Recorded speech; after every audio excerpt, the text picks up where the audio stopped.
There are now 34 fusion rifles obtainable in Destiny 2, and it's once again time to review and rank every single one for PvP. If you haven't played in a while, heads up, everything has changed. All fusions had their damage distance reeled in on top of fusion rifle zoom giving greater accuracy while no longer increasing damage fall off. All on top of Rangefinder, Under Pressure, and Kickstart getting nerfed. And so yes, I went through and retested everything on every fusion rifle, and we're gonna review, rank, and give new god roll recommendations as we fly through these 34 fusions.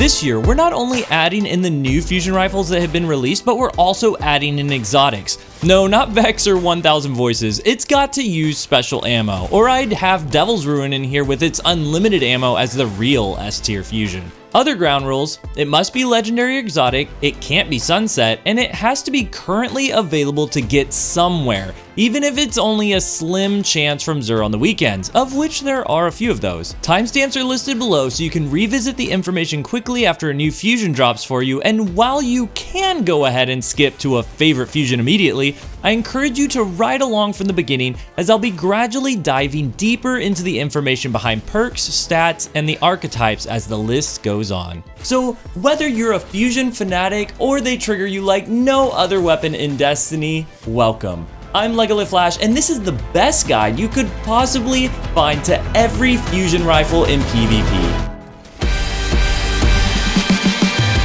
Our criteria for ranking will still be accuracy and aim assist, or ease of bolts connecting for the one burst, the distance you can achieve a one burst, and the speed at which you can do so. All filtered through the lens of the current Destiny sandbox against the most lethal players and refined by my own knowledge, experience, and ultimately, personal preference. Let me stop there for a second and ultra emphasize how preferential a tier list or any kind of advice like this is. While I'll make statements rooted in the Destiny science community, every weapon will feel different depending on the input device you use, your ADS sensitivity, which is intimately tied to how sticky a fusion rifle feels to you, your field of view, and perhaps most importantly, the skill bracket Bungie puts you in for competitive game modes. One of the last things I did as host of Destiny Massive Breakdowns was interview associate weapon designer at Bungie, Merciless, about how different skill brackets will produce different weapon effectiveness. So these are real things that are different for every player that could create an entirely different tier list depending on which bracket you fall into.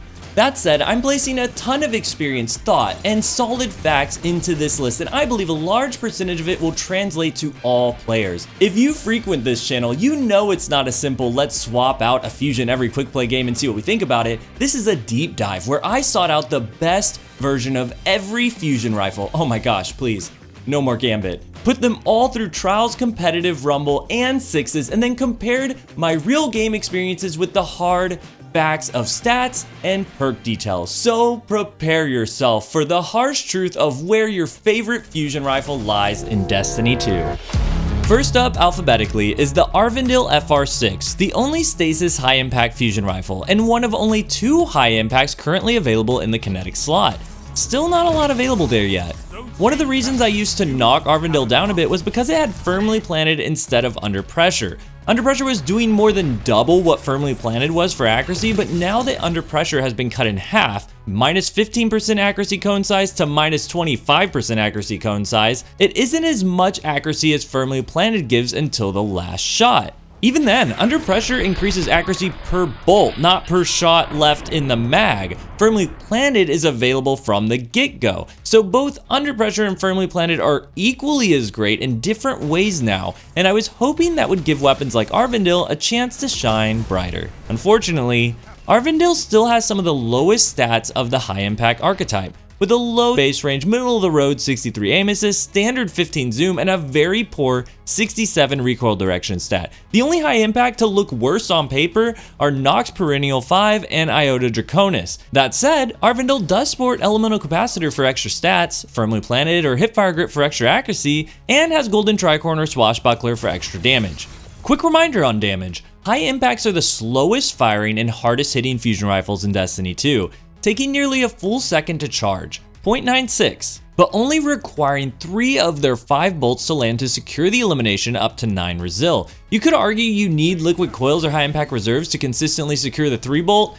I go back and forth with my community on this all the time. But let's clear this up here because I'm going to come back to this a whole lot as we talk range and damage. If you play just outside of damage fall off distance, this is the optimal distance where the damage numbers start fluctuating down from 66, the 3 bolt won't matter because you'll need to be landing 4 bolts anyway.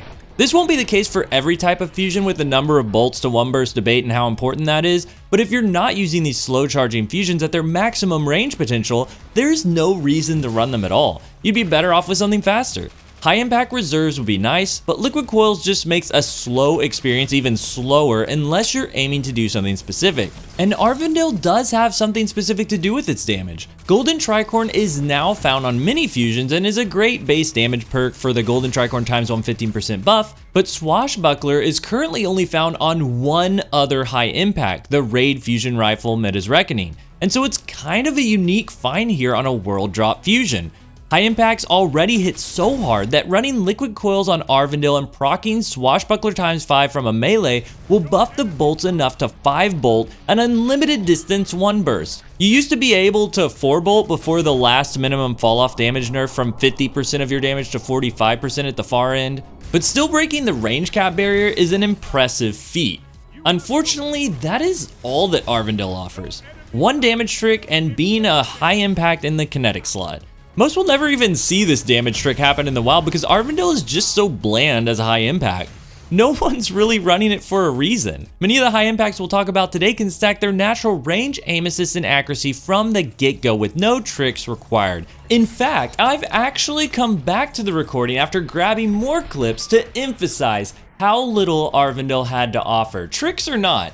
It was extremely inconsistent to use and the recoil was very unpleasant to deal with. So I'm ranking the Aurvandil FR6 at number 30 out of all 34 fusion rifles in Destiny 2 and placing it in the D tier for don't use it unless you are rolling in swashbuckler activations. If you do keep one, my god roll would be extended barrel liquid coils, firmly planted, and swashbuckler with a range masterwork, but if you've got Midha's Reckoning craftable, Aurvandil is a useless weapon, and even without that, I would still recommend using any other fusion rifle. One of those fusions is Bastion. Yes, I'm actually ranking the kinetic exotic fusion rifle over Aurvandil because I was slightly more successful with it, but don't get me wrong, Bastion isn't that much higher. I'm sorry, Bastion stands, but in my mind, we're going from bland to bad covering Bastion next.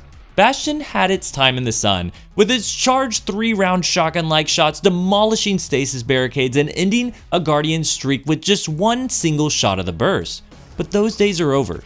It now usually requires 2 of those rounds hitting to eliminate a Guardian, and the distance it needs to do so from is very short, with a very steep drop-off. Community testing shows this charge time to be about 800 milliseconds, and this creates an awkward time to kill longer than a precision frame with less distance than a rapid fire fusion. The weird thing about Bastion is that despite this, you can sometimes find success with it in a competitive environment, but I would equate most of the success to be the forgiveness of the gun. The 3 shots give you time to miss the first, drag to your target, and clean up your aim. Or if you can't predict your target perfectly, you can start firing before you even see them and count on some of the shots still landing. But if you look back at my criteria for ranking these, forgiveness is not on the list.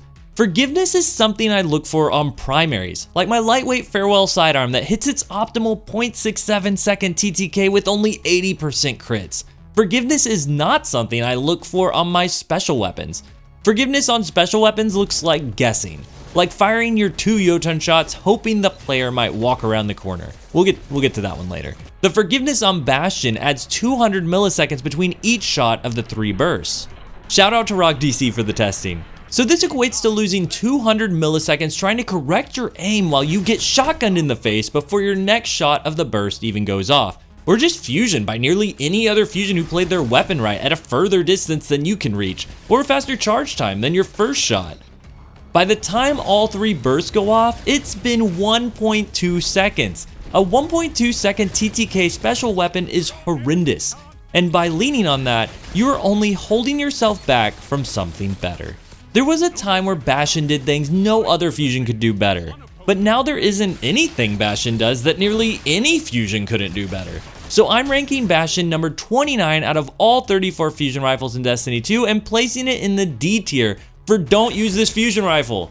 If you're still using it, please start challenging yourself with another fusion rifle. Pick up a precision frame like Main Ingredient and Plug 1. Those are great starting points that are way easier to use with way more range than Bastion offers and a higher skill ceiling for you to grow with. Now join me as we move from the bottom straight to the top with the Burden of Guilt, Adept or not. The Burden of Guilt is the stasis stat monster fusion from Trials of Osiris that appears to be completely immune to any fusion rifle nerfs thrown its way. In fact, it somehow takes all the recent sweeping fusion changes and eats them as buffs. If you followed this channel at all, you know I was already very fond of the Burden of Guilt. I went to bat hard for it when pretty much no one else did. People still look at me like I'm crazy when I recommend it. No under pressure, firmly planted, or any accuracy related perks you would normally want on a fusion, but the right Burden of Guilt simply does not care. It will connect fusion bolts like no other fast-firing fusion can thanks to its range and aim assist capabilities alone.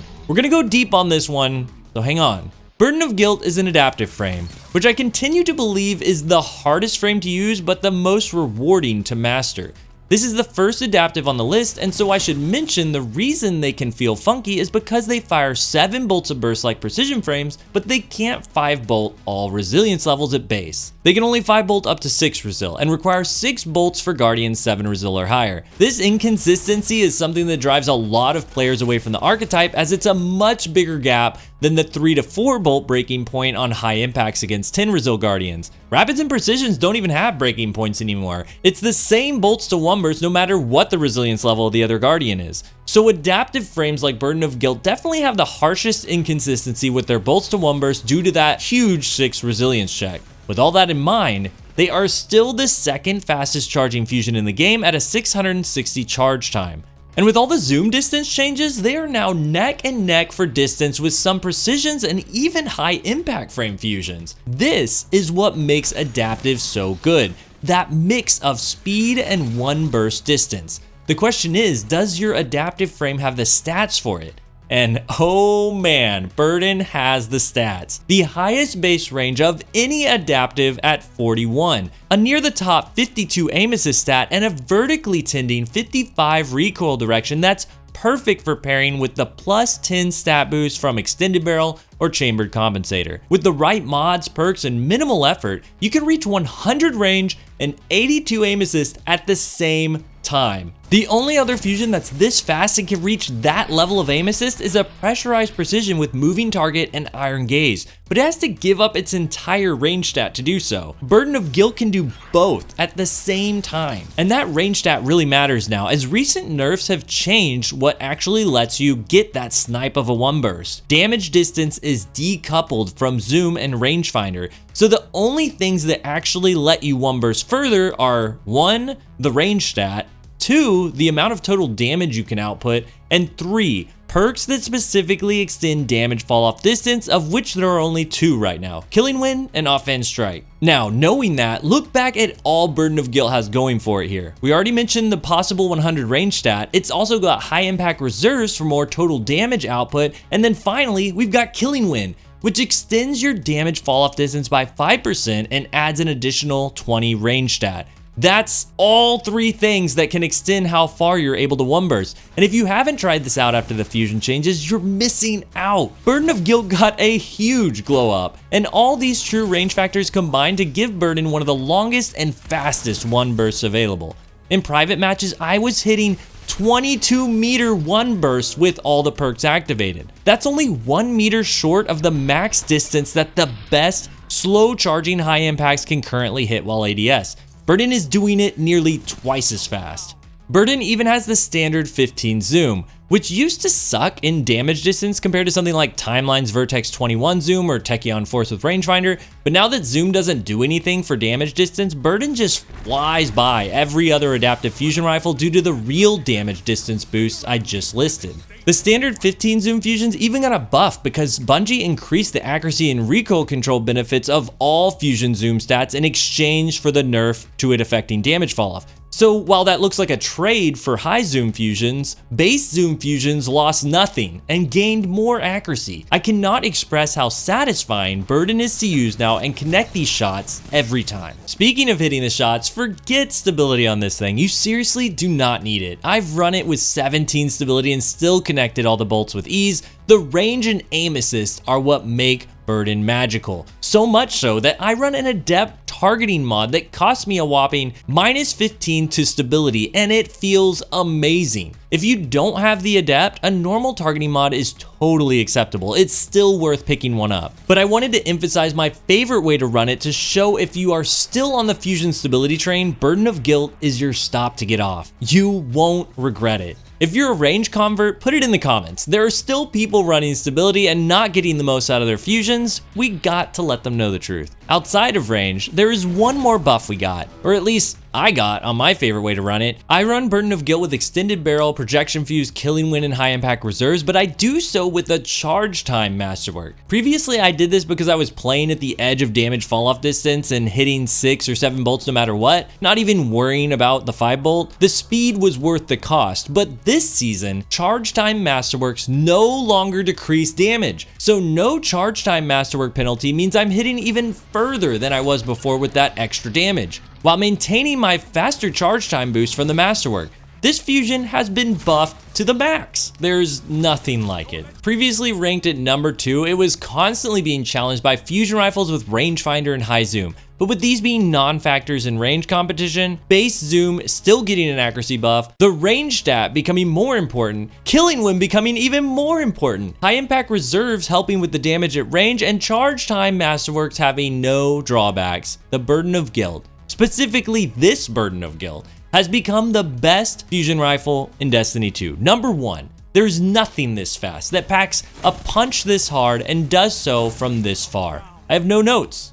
It's perfect. The only thing that could improve it for me if it's reprised in trials is if they put dynamic sway reduction or keep away on it, which I got to try out on fusions during the crafting madness that happened a bit ago. Those two perks are borderline broken on fusion, so I don't think it'll ever happen, but if you ever see a fusion release with one, know that fusion's a must-have. Outside of future potential, why aren't you running this fusion? Well, one reason might be if you're facing one of the anti-fusion fusions. That's right, rapid fire frame fusions, and we're starting on quite the banger with Cartesian Coordinate. This solar fusion was my pride and joy. It was the fusion that brought me to the #1 Rumble player in the world during Season 15, and while Rapid saw a huge nerf in Witch Queen, it did recently get its damage back up to 1 burst any Guardian, no matter their resilience, with just 7 of its 9 bolts. In my last tier list, I mentioned the smallest push could put Cartesian straight up to the top, but unfortunately, while it still feels really hot, we've got some buffs and nerfs with this one. Rapid still fire with a 0.5 second charge time, but the 17 zoom scope on Cartesian isn't going to do full damage as far as it used to, and that was one of the things that kept this rapid fire fusion up on top. It also had Under Pressure as a main perk, keeping the accuracy tight, and the Under Pressure nerf cut that accuracy boost in half. So, how did it fare with these changes? At this point, I want to very quickly mention 2 things. 1, if you're new to the channel and enjoy hearing from someone who loves Destiny and sandbox weapon science, or you've been lurking for a while and just never subscribed, it would mean the world to me if you hit that subscribe button to know when I've discovered something new. For Cartesian Coordinate, I also want to mention I don't have the exact role that I carried with me for so many years. As being part of the Destiny Community Podcast, we made an incentive for deleting it if we hit our goal of raising $50,000 to donate to St. Jude's Children's Hospital. Totally worth it, no regrets. But don't worry, for testing purposes, I did have another all-range 17 zoom under pressure Cartesian Coordinate sitting in my vault. It's not the exact same, but I have to say, to answer the question of how it fared with all the changes, it is absolutely fire right now. It feels so incredibly good. Yes, you're not hitting quite as far due to the zoom changes and general damage fall-off changes, but the 17 zoom still gives it a great bump in accuracy and control now that fusion zoom gives more of that benefit instead of damage fall off. I was worried the under pressure nerf would be the real dent in the effectiveness of this fusion, but the base 60 aim assist that is completely out of band for rapid fire fusions holds Cartesian Coordinate up as the steady king of the rapid fire frame. I say this knowing that a ton of rapid fire fusions feel great right now. We're gonna talk about them all, but Cartesian stands alone at the top with its zoom and aim assist combining to provide an incredibly consistent experience. I will say, it is quite difficult now to hit that far of a shot. I think 16 meters is probably going to be the sweet spot that you can count on, which can make it tough on larger maps and also puts it dangerously close to SMG and slug shotgun territory.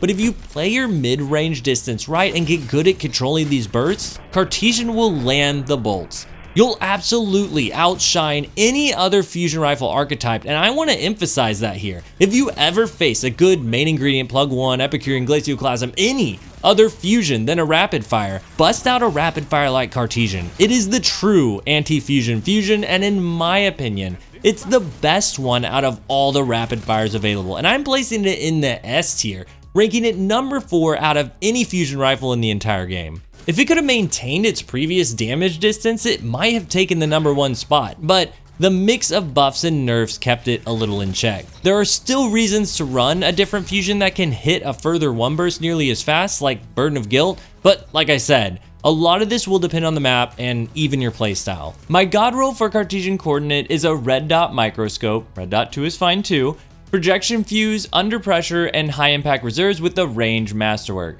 I'd run it with a targeting adjuster mod to capitalize on that high aim assist because it'll be doing more work than your recoil direction. It's tough. All these in the S tier are good. I would go as far as saying all the fusions from S to B tier could be used to demolish opponents in the Crucible. But we're at 34 fusions now, and I'm to the point of splitting hairs to place one over the other. Keep that in mind as we run through these. Next is a fusion I don't have to split hairs with, Coriolis Force. The only aggressive fusion rifle in Destiny 2, firing 7 void horizontal bolts at the speed of an adaptive frame. It's actually a ton of damage, but the bolts on Coriolis Force will never hit at the same time due to the unique horizontal spread of these bolts. For that reason, I previously ranked Coriolis Force as the absolute worst fusion rifle in the game. If you're thinking that the recent zoom changes might have had a favorable effect on this fusion, you're gonna have to let go of those dreams right now. Coriolis Force remains the most useless, legendary PvP fusion rifle in existence. Oh yes, I'm specifying legendary here. We're gonna have some spicy takes in a bit with the exotics, but with Coriolis, any low-range rapid-fire fusion in the game will hit more consistently. Some will say they find the high damage useful, but no. If you're getting close enough to use Coriolis Force effectively, then you're getting close enough to get shotgun, period.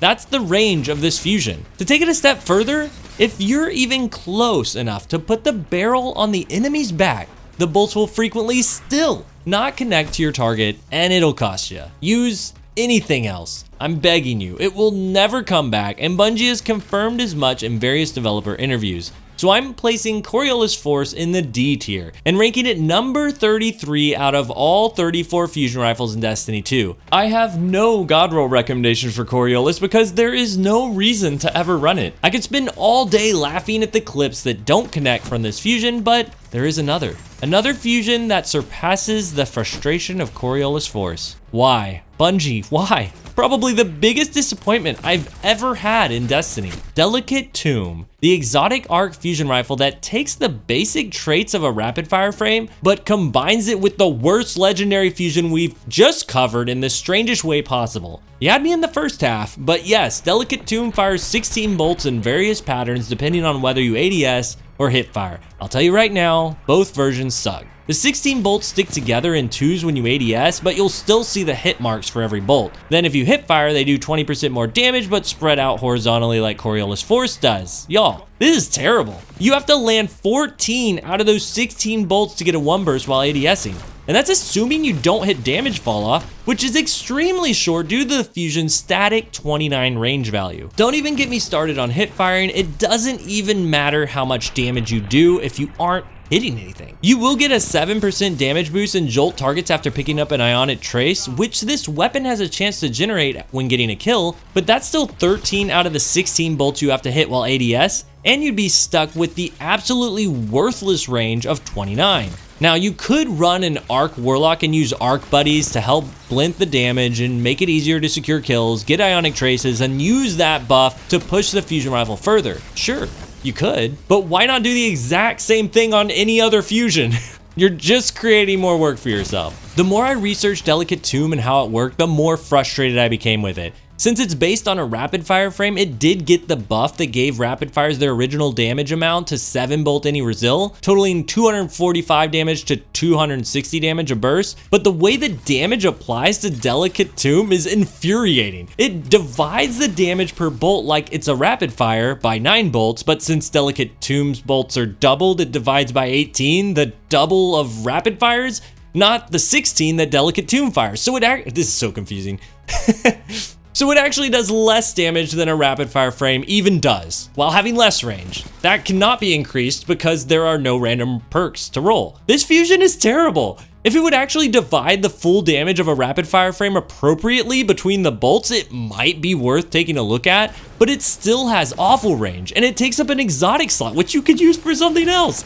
I don't understand why the hipfire mode with extra damage didn't give you a massive aim assist boost or anything that could have made it interesting to have a rapid fire you could use at medium range and then get pushed and unleash this super powerful close range fusion cloud. But no, that version of the gun is just a dream. This is truly the worst fusion rifle in Destiny 2, and I'm ranking it number 34 out of all 34 fusion rifles in the game. People joke about Coriolis Force, but the real joke is Delicate Tomb. I feel like I'm playing a yo-yo running through this list because we're spinning right back up to the top with another stasis stat monster. Deliverance, the craftable or adept precision frame fusion rifle from the Valve the Disciple raid. There's a lot going on for Deliverance, like a lot. The highest range, stability, aim assist, and recoil direction of any precision fusion rifle in the game. The 16 zoom value isn't the best in class, as several precisions hit 17, but this doesn't matter as much as it used to with the zoom changes. Along with all this, just being a precision frame alone is a boost, because while they have the second slowest charge time of 780 milliseconds, they are the easiest fusion to use because they only need 5 bolts of their 7 bolts to take out any Resilience Guardian. Along with that, precision frame archetypes of any type of weapon, not just fusions, have an intrinsic trait that lets their recoil pattern fire more controlled and vertically. This specific trait was nerfed in the midst of several attempts to take down Xur's ingredient, but precision frames remain very easy to use. So, precision frame, adept mods, craftable, and the overall best stats for the archetype. By all accounts, this should be one of, if not the best fusion rifle in the game, right? Almost. Deliverance lacks in one area, and that's the perks.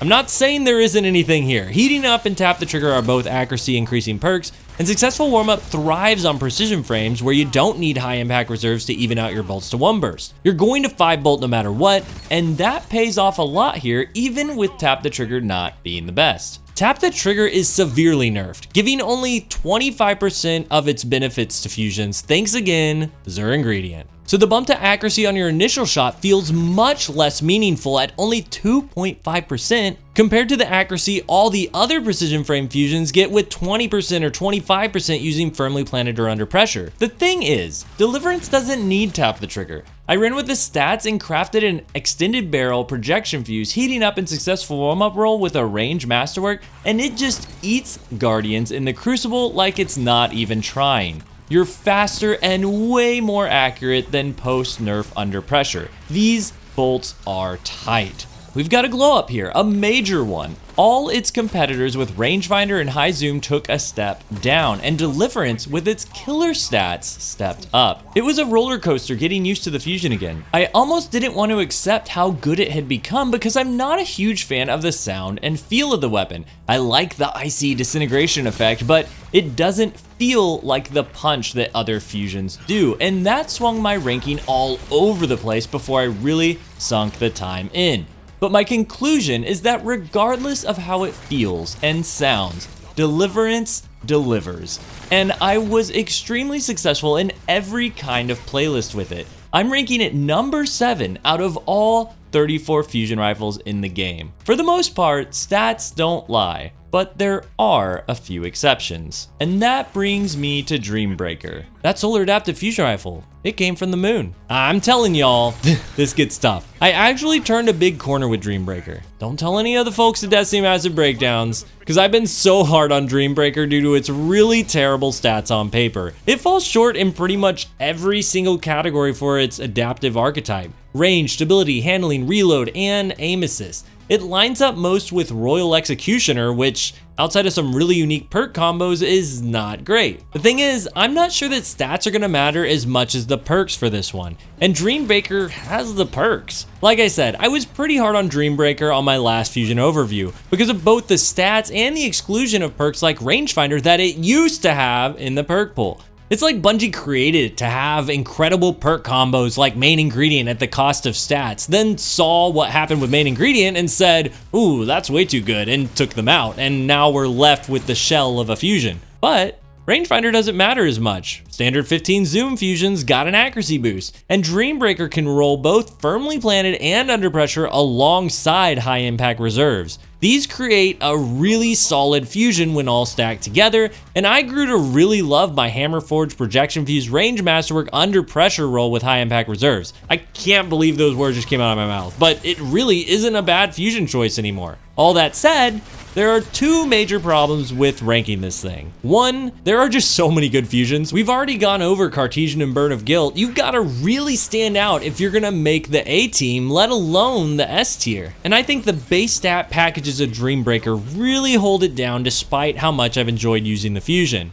Two, there are other adaptive frame fusion rifles that roll with the exact same perks that either have higher stats like Trinary System or are craftable and can enhance the perks like Techeun Force. So I'm placing Dreambreaker in the very middle of the B tier, ranking it number 20 out of all 34 fusion rifles in the game. It's really good, but it's the B team. It does good stuff, and I trust myself to be successful with it, but it doesn't excel above others. Ultimately, it just really falls into the things I like, but I can't place higher because of the facts, and that leads me perfectly into the next fusion, the Eremite. The craftable high-impact solar fusion from Season of the Witch. I really like the Eremite. I put out a video saying how it has redefined the high-impact frame fusions for me because thanks to a very unexpected perk, it can achieve high range while maintaining 100 handling. Absolutely unheard of for high impacts. And the perk that did it blew my mind. Slick Draw. Slick Draw was the key to unlocking the Eremite's PvP potential, and I still have trouble believing that it actually works without destroying the usability of the fusion rifle. It is the only weapon I have ever recommended Slick Draw on, and I even went to try it on other fusions to make sure I wasn't losing my mind and missing out on some giant secret, but no. It was terrible on other faster firing fusions, and I think the answer to why it feels so great on the Eremite is that high impacts are loaded with range, aim assist, and recoil direction, helping you hit those shots despite the deficits of running Slick Draw. Plus, the benefit of Slick Draw on a typically very bulky high impact frame is a massive stat boost. It takes my roll from 81 range and only 18 handling to 81 range and 100 handling, a plus 82 stat boost with one perk right off the spawn. It is so snappy and built for players that ADS right at the last second like myself. Combining it with a weapon built for weapon swapping like Discord or Cascade Point was amazing too, and played perfectly into all the buffs I was getting from Slick Draw. But that's the thing, that was all this fusion had going for it. I personally have a lot of fun running the Slick Draw Eremite, I didn't even want to take it off to review other things for the season because it was so fun, but the Eremite could have been so much more. It is still weighed down by its long, nearly 1 second charge time, and no matter how good you are at pre-charging, that's gonna hurt you in high skill competitive matches. For these reasons, I can't place it any higher than the B tier because I still find myself asking, but what else after experiencing the snappy 100 handling? I'm ranking it number 18 out of all 34 fusion rifles in the game. That's not bad for a high impact with no real charge time perks. If you have not tried it out, I encourage you to have some fun with it. I even had Walla try it out and he was messaging me about how surprised he was at having a good time with it. I definitely recommend crafting extended barrel for that amazing 85 recoil direction, a range masterwork, projection fused, enhanced slick draw, yeah, it'll make a difference here, and golden tricorn to pump out the distance of that second shot. Top it off with a targeting adjuster mod. Now, an even higher recommendation for you to try out if you haven't is the solar precision fusion rifle from the duality dungeon, the Epicurean. You'd think the Epicurean might have taken a big hit with the rangefinder nerf, and nearly every day I got a message on Discord or Twitter asking if I had swapped rangefinder to something else on the Epicurean due to the nerf, but I'm here to say, nah. Rangefinder is still cooking on Epicurean. That said, it has created some issues that might move Epicurean around a bit for me. We'll get to that. Only 6 out of the 34 fusions we're covering today have Rangefinder still available on them. Dreambreaker and the Wizened Rebuke don't count because the perk isn't available on any rolls you can get. One of the 6 fusion rifles it's still available on is Coriolis Force, which feels like a joke to have rangefinder on a horizontal burst fusion. Then 2 of them are adaptive frame fusion rifles, which need high impact reserves to clean up their bolts to 1 burst at different resilience levels. We'll cover if the trade-off is worth it on those when we get to them, but outside of that, we've only got Main Ingredient and Epicurean as the 2 primary fusions that can roll rangefinder and heavily benefit from it. While rangefinder isn't increasing your damage fall off distance anymore, it still gives better recoil control, accuracy, and still extends your aim assist fall off distance. So your damage will still fall off the same, but the bolts will connect better outside of your damage fall off. On a stronger precision fusion like Epicurean, this is excellent. And it remains excellent after all the changes because while you'll be hitting your old range with less than the full 40 damage after fall off, you'll connect so many of them that you can still secure the kill where you might have missed those bolts on another fusion without rangefinder. Rangefinder is here to stay on the Epicurean, and it's craftable for enhanced perks that give you a touch more stability. You can improve the ease of use further with Surplus or Snapshot, and even take it to the next level with Well-Rounded for up to 20 extra range. If you run Strand, using the grapple alone will bump you up an extra 10 range, and you can infinitely grapple to a grapple point to get that plus 20 range, stability, and handling whenever you want for free, putting you easily at 100 range stat total on top of rangefinder with a ton of stability and handling as well. If you run Strand and Fusion a lot, this pairing is a must-have. I currently don't run a lot of strands, so I still have my Epicurean crafted with Surplus and run a Charge Time Masterwork for extra speed. Remember, as we talked about with Burden of Guilt, Charge Time Masterwork doesn't take away any damage now, so I'm still 5 bolting up close faster than a normal Precision 2. I think this is one of the recent changes that makes a big difference on a fusion, as that small bump in speed helps a ton playing in competitive environments. This setup is unreal. I've been blown away by how time and time again Epicurean continues to stand out without any accuracy boosting perks. Plus, because it's craftable, you can go for the exact roll you want and don't have to rely on RNG. I almost feel like I should have included it as part of the ranking criteria. RNG is just so brutal, so I frequently recommend this to players who are picking up a fusion for the first time. It's easy to use at every skill level, and because of how far you can push the range stat and connect bolts with rangefinder, the fusion can grow with you as you learn how to hit those deep range shots. With all that, and this hurts to say, I find this scope and rangefinder are messing me up sometimes. Rangefinder still feels better than moving target, but Epicurean now feels like I'm zooming too close to the target. It makes it look like my bolts should do full damage further away, but they don't. This is the only zoom related fusion I felt this effect on while testing all the fusions again. On top of this, if I have enemy players approaching me too fast, it feels like they're a bit harder to track because I've let them into the ideal damage distance. I've gone back and forth on this quite a bit because I still really like Epicurean. It feels very, very sticky, but it has dropped down in the list for me due to the lack of actual damage distance and how weird that feels on this weapon model. Even running full range, I'm still placing Epicurean really high, right in the middle of the A tier, and ranking it number 13 out of all 34 fusion rifles currently available in the game. That's a tough drop for Epicurean from last year's S tier, but listen, that's just a testament to the quality of fusions we have available now and to how many fusions shine even brighter through all the recent changes. If I do run Epicurean, I do like it with a bit of stability, which I don't say often, but running small bore and projection fuse has continued to feel so solid. Still a charge time masterwork for faster plays than Surplus and Rangefinder with a targeting adjuster mod. Alright, it's time we talked about Eva Levante's special. Do you feel the holiday cheer? I'm talking about the Void High Impact Fusion Rifle with an extremely out of band range stat. Glacioclasm. Glacioclasm has been a fan favorite for a long time now. Even before it grabbed Kickstart, Offhand Strike, and Golden Tricorn in its perk pool, it was rocking Under Pressure, Killing Wind, and High Impact Reserves in what felt like an Erentel replacement. So where does it sit now after all these fusion changes? I can tell you up front that it is still a very good fusion rifle,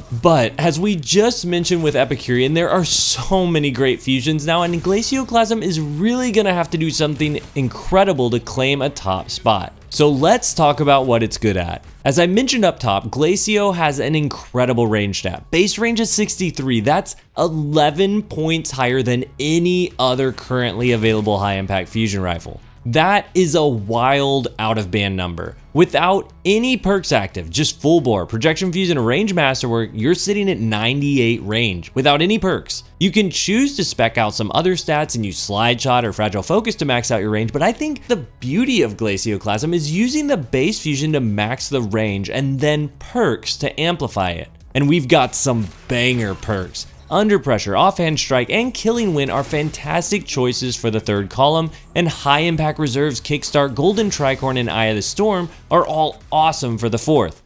Killing Wind and High Impact Reserves together on a high impact gets you the longest reaching ADS one burst in the game. My testing allowed me to hit 23 meters, which outside of breaking the range barrier with damage stacking, no other currently available fusion could match. Shout out to Offhand Strike, which gives you insane hipfire accuracy and damage range as well. Unfortunately, Offhand and Killing Wind can't be paired together here. But the point is, Glacio has two amazing range extending perks in this third column that combined with high impact reserves make it unmatched in one burst range. In fact, just before this latest Kickstart nerf, high impacts were able to break the range cap barrier with just Kickstart. Along with Liquid Coils, Kickstart Glacio was doing 80.78 a bolt. Even past max damage falloff, which took your damage down 50%, you'd still be doing 40.39 a bolt, which is enough to 5 bolt any Resil at any distance. I saw some players do nasty stuff with this, but that's exactly why Kickstart was nerfed down to only 15% extra damage instead of 20.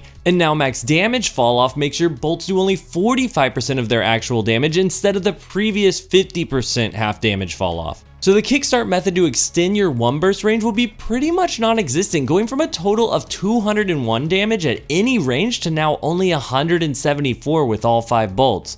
Massive nerf to that damage trick, and while Kickstart will still push your damage out a bit further, the normal max damage drop off range of 22 to 23 meters will still be king. We also got the accuracy perk combo. Under Pressure and Eye of the Storm are in different columns and can combine to give you an extremely tight accuracy cone, but let's talk about accuracy on Glacioclasm because that hits close to one of its main downfalls, aim assist. Glacioclasm actually has the lowest aim assist stat of any high impact fusion at 55. That's 4 points lower than the other low aim assist high impacts and 13 points lower than the highest. For context, a targeting adjuster mod is 5 points, and running 3 helmet targeting mods is 10. We're talking 13 points of aim assist difference from Midha's Reckoning to this. Now, I don't think this is a deal breaker by any means. Glacioclasm still feels great thanks to that high range and amazing perks. Those two things are the reason it's so popular, and many will tell you it's the best fusion in the game. But there is one more negative to Glacioclasm, and that's that it's a high impact. Oh man, I'm gonna face some backlash for this one, but just like I mentioned at the very beginning with Aurvandil FR6, the high impact frame charge time is not competitive enough when there are fusions that hit nearly as long at faster charge times. I hit 22 meters with my Burden of Guilt, just 1 meter difference than Glacio's max distance with nearly double the speed. It is mind-boggling what you're gonna give up to run a high impact. You can't make split-second changes or take on 2 opponents at once with Glacioclasm at the top end of the skill brackets unless the other team just flat out screws up. Are there moments that'll happen? Sure. Are there ways to play high impacts passively and catch people off guard at ridiculous distances with your precharge?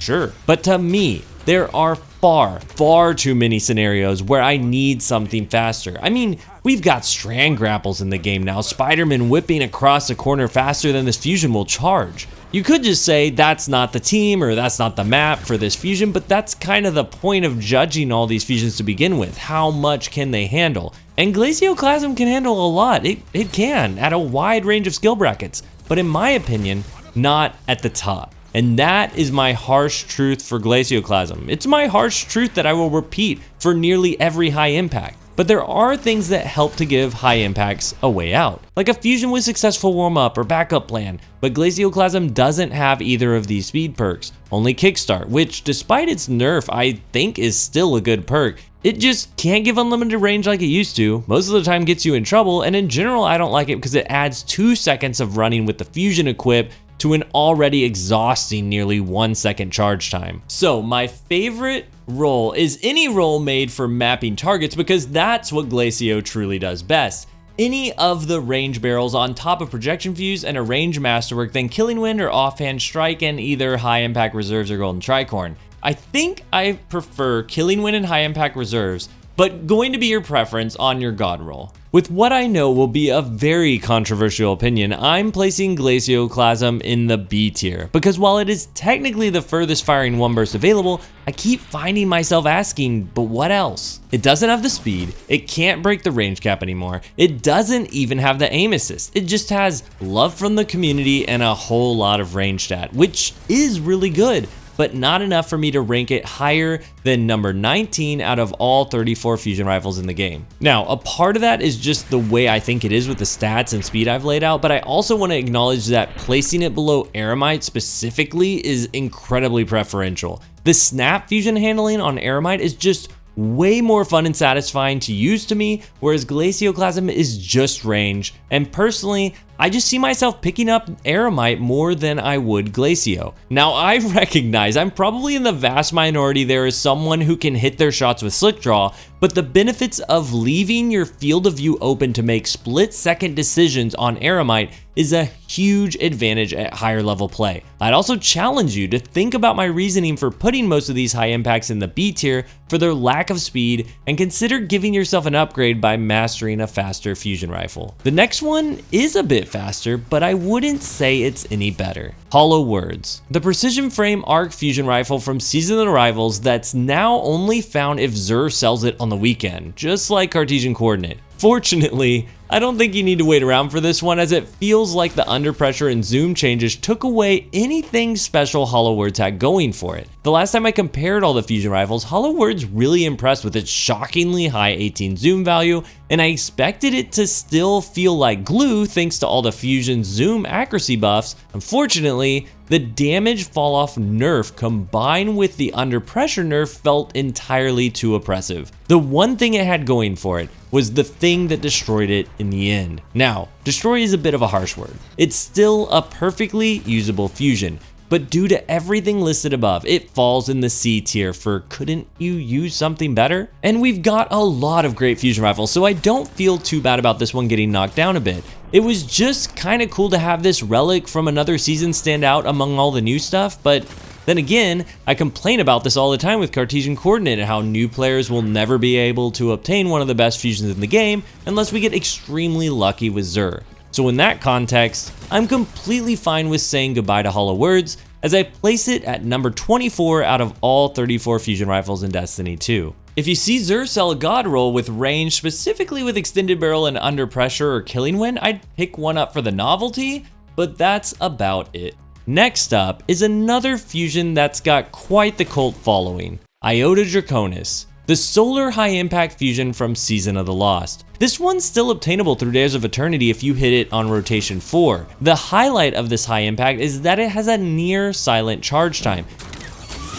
which works in tandem with its long charge time to really spook some higher tier players. I've listened to many sweat lords complain about Iota Draconis, which I always thought was crazy because the stats on Iota are basically on the floor. It holds some of the lowest range and aim assist values for the archetype, with only Nox Perennial V being the fusion to hold lower stats. Iota's range stat of 46 is only 5 points above the ridiculously fast Burden of Guilt. That's a rough look, but this is a good time to remind everyone that stats on paper don't always translate to weapon feel in game. We're gonna get to a fusion that defies all listed stats in a bit, but Iota Draconis is one of the fusions that feels quite a bit better than it looks on paper. Grabbing a roll with all range, under pressure, and high impact reserves will have you feeling pretty confident with your shots. In recent testing, it sometimes felt so good I questioned if I was bending bullets around corners with my accuracy cone. But ultimately, Iota is just a good high impact, and as we've discussed several times now, the long charge time is not worth it on this archetype. Iota is an even greater offender because its low base range stat prevents it from surpassing even basic rolls of adaptive and precision frame fusion rifles. You can like how Iota feels and sounds, but that is going to be a complete preference, and I'm placing it in the B tier, a few places below Glacioclasm at number 22 of all 34 fusion rifles in the game. If one drops from Dares of Eternity for you, my ideal god roll would probably be the one I have right now. Arrowhead Break, Projection Fuse, Charge Time Masterwork with under pressure and high impact reserves. It feels really good for how low these stats are. That's why I've got it in the same tier as other great high impacts. It's just that the stats still win out at the end of the day. I am just on a roll destroying everyone's favorite fusion rifles right now, so why stop here? We're back to rapid fires with the one that has danced hand in hand with Antaeus wards for too long. Iterative Loop. Iterative Loop is the rapid fire arc fusion rifle from Neomuna. Lightfall dropped hot for fusion rifles, and Iterative is the first crafted rapid fire we got with good perks. Sorry, likely suspect, wait your turn. The perks aren't all that make Iterative Loop what it is though. It's got the highest base range of any rapid fire fusion, maxing out that range stat at 58 before ever even hitting any of the perks. Unfortunately, Iterative is on the low side of aim assist at 34 and has the lowest recoil direction stat of any fusion rifle still available in the game at 47. But let's be real, range and perks are where it's at. We've got the range, but we've also got under pressure, killing wind, and well-rounded in the third column, and then elemental capacitor and kickstart in the fourth. Enhanced under pressure and kickstart on Iterative completely ate the crucible for a while, so now that under pressure and kickstart are both nerfed, where does Iterative sit? Well, first, I've got to acknowledge that this is the furthest hitting rapid fire fusion in the game, not because of kickstart's extra damage, but because we've got both killing wind and well-rounded as options in the third column. Either one of those perks can bump your range up 20 stat points, which brings Iterative to a max of 88 range. This is unheard of for a fast rapid fire fusion, and killing wind will even extend your damage fall off distance an extra 5%. These methods don't rely on zoom, rangefinder, or damage stacking, so they've been pretty impervious to the fusion rifle nerfs, allowing you to maintain a 19 meter one burst if you are just excellent with your recoil control. That really is the balance point here for Iterative though. Connecting bolts at max damage range is not easy. Sure, if you're sliding around with kickstart or playing close range, Iterative will do great for you. But when you compare it to the higher aim assist and recoil direction feel of Zealot's Reward or Null Composure, or the outrageous 60 aim assist to Cartesian Coordinate, Iterative Loop really starts to fall flat. A few listeners just had their heads drop at the words they just heard. I can feel your fists clench a little bit through the screen. I know Iterative has been a go-to for many people and for quite some time, but I believe the success of this weapon is intimately tied to Arc Titans, Juggernauts, Antaeus wards, Kickstart, and the accessibility of crafting the exact fusion you want. Don't get me wrong, I've talked a lot about Iterative Loop on this channel. I've recommended it a lot. As far as rapid fires you can still acquire, it is one of the go-tos. But with the way the sandbox has changed, not just to fusions, but to subclasses and playstyles that use them, I don't think Iterative Loop has the juice, the accuracy, or the flexibility compared to the other fusions we have available to us, even compared to just other rapid fires. So I'm shattering dreams and placing it in the middle of the A tier for the You couldn't get one of the better RNG fusion rifles, so you ended up with this one, and ranking it number 12 out of all 34 fusion rifles in Destiny 2. I will say, the origin trait it has for sending out tracer rockets can be pretty cool for securing a just out of reach one burst sometimes. It's really awesome when it happens, but it's not reliable by any means. I'm really torn between two roles for my personal god roll these days. Either a very easy roll with Arrowhead Break, Projection Fuse, Range Masterwork, and Enhanced Under Pressure and Elemental Capacitor topped with a Counterbalance mod, or a super far reaching roll that has Full Bore, Projection Fuse, Range Masterwork, Killing Wind, and Adrenaline Junkie with a Targeting Adjuster mod. Both rolls pulled off some really cool plays, even if this isn't my all-around favorite rapid. Whew, are you still with me? I hope y'all are really looking into these stats and thinking about the buffs and nerfs we got, because I really don't think I'm blowing smoke. There are still a lot of fusions to fit in here, and a lot of these B tier fusions are still really good. There are just so many great fusions now, we gotta make room. We added a ton more by just including exotics this time, which brings me to my next fusion, Jotunn. The toaster that continues to get more hate and more hype than I feel it has ever deserved. I hear it's the best fusion in the game. I hear it's the worst fusion in the game. Here's the deal, what it all comes down to. If you can dodge a train from the Warden of Nothing strike, you can dodge a Jotunn. Okay, seriously though. Jotunn's success rate is heavily determined by the skill bracket of the player using it. This sounds harsh, but I just gotta tell it how it is. There is a reason Jotunn is non-existent for high-level players on their Legend comp games, and yet you are constantly running into them in your connection-based Trials of Osiris matches. It's a medium-speed tracking ball of flame that, if just sidestepped, will do little to no damage to you. Most of the time, I see players guess with these Jotunn shots, and a lot of the times, it pays off. If you're on the other end of this, it can be pretty infuriating, but it is also a one and done trick against better players. They're not going to run into that lane again, and when they finally approach you at close range, the speed of the projectile and tracking of the fireball is not near enough to land you the kill against a regular side strafe. Even if you do land the kill, you probably died in the process and ended up with a trade. Mastering fusion rifles isn't about guessing. It's about guaranteeing that you land that one burst right at your damage fall-off distance. Jotunn is just a maybe. Now, there are builds for it. You can use a floating Warlock or Titan to rain fire from the sky, but even that is more of a Rumble or Sixes thing. If you bring that into comp or against a good Trials team, you might get away with one cheeky shot, but they're not going to fall for it again. The only way around this is if your team is coordinating with you to distract you from being taken out, but if your team is that good at approaching from the sky and ground at the same time, you might as well use something with more ammo and teamfire capabilities. Fighting Lion immediately comes to mind, which can be controlled much tighter and is an absolute nuisance to deal with in the air. No doubt, Jotunn can be frustrating for many, but this is a weapon you can learn to work around, and once you do learn how to move out of the way or not be predictable in open lanes, you might even get a laugh when you get killed by it. You'll be able to recognize if you are out of position or committed too hard to a target and learn from it and not worry about it again. So I'm placing Jotunn in the D tier for don't use this, or even doesn't even bother me. That might fit better, because it really doesn't. I know you've seen those wild tracking clips where it bends around a corner like Luke Skywalker's shot against the Death Star, but those are super infrequent, and half the time it does happen, it doesn't even connect to the target. So I'm ranking Jotunn at number 31 of all 34 fusion rifles in the game, and I'm challenging you to start using a weapon with confidence rather than playing the guessing game with Jotunn. Next up, the Void Rapid Fire from Witch Queen that absolutely evaporated people at initial release.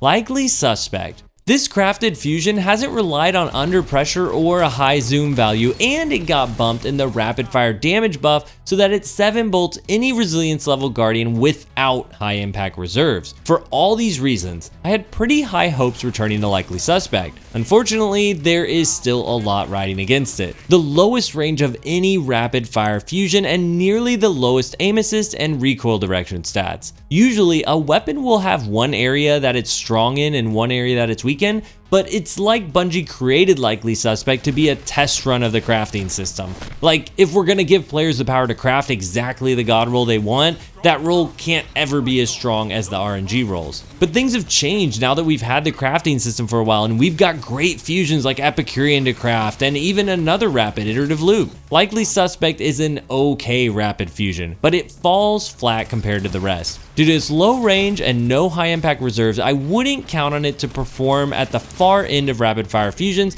and I'd only really count on it landing shots up close. That's where Likely gets in a lot of trouble though, because that's all it does. On the flip side, all the rapid fires feel really good now. I've gone back and forth on this with the fusion rifle community, but now that slower firing rangefinder and high zoom fusions are reeled in from those crazy long one bursts, rapid fire frame fusions really stand out, even mediocre ones. So it's a bit of a roller coaster ranking this, but after crafting a full bore projection fuse, range masterwork, firmly planted, and golden tricorn roll with a counterbalance mod, I've landed on moving Likely Suspect up to the B tier, ranking it number 23 out of all 34 fusion rifles in the game. It feels surprisingly good for something that I used to call flat out bad. Next up is a fusion I did not think I would be eyeing so hard on this list. Loaded Question. The revitalized ritual fusion rifle that's been brought to Grandmaster Nightfalls as an adept.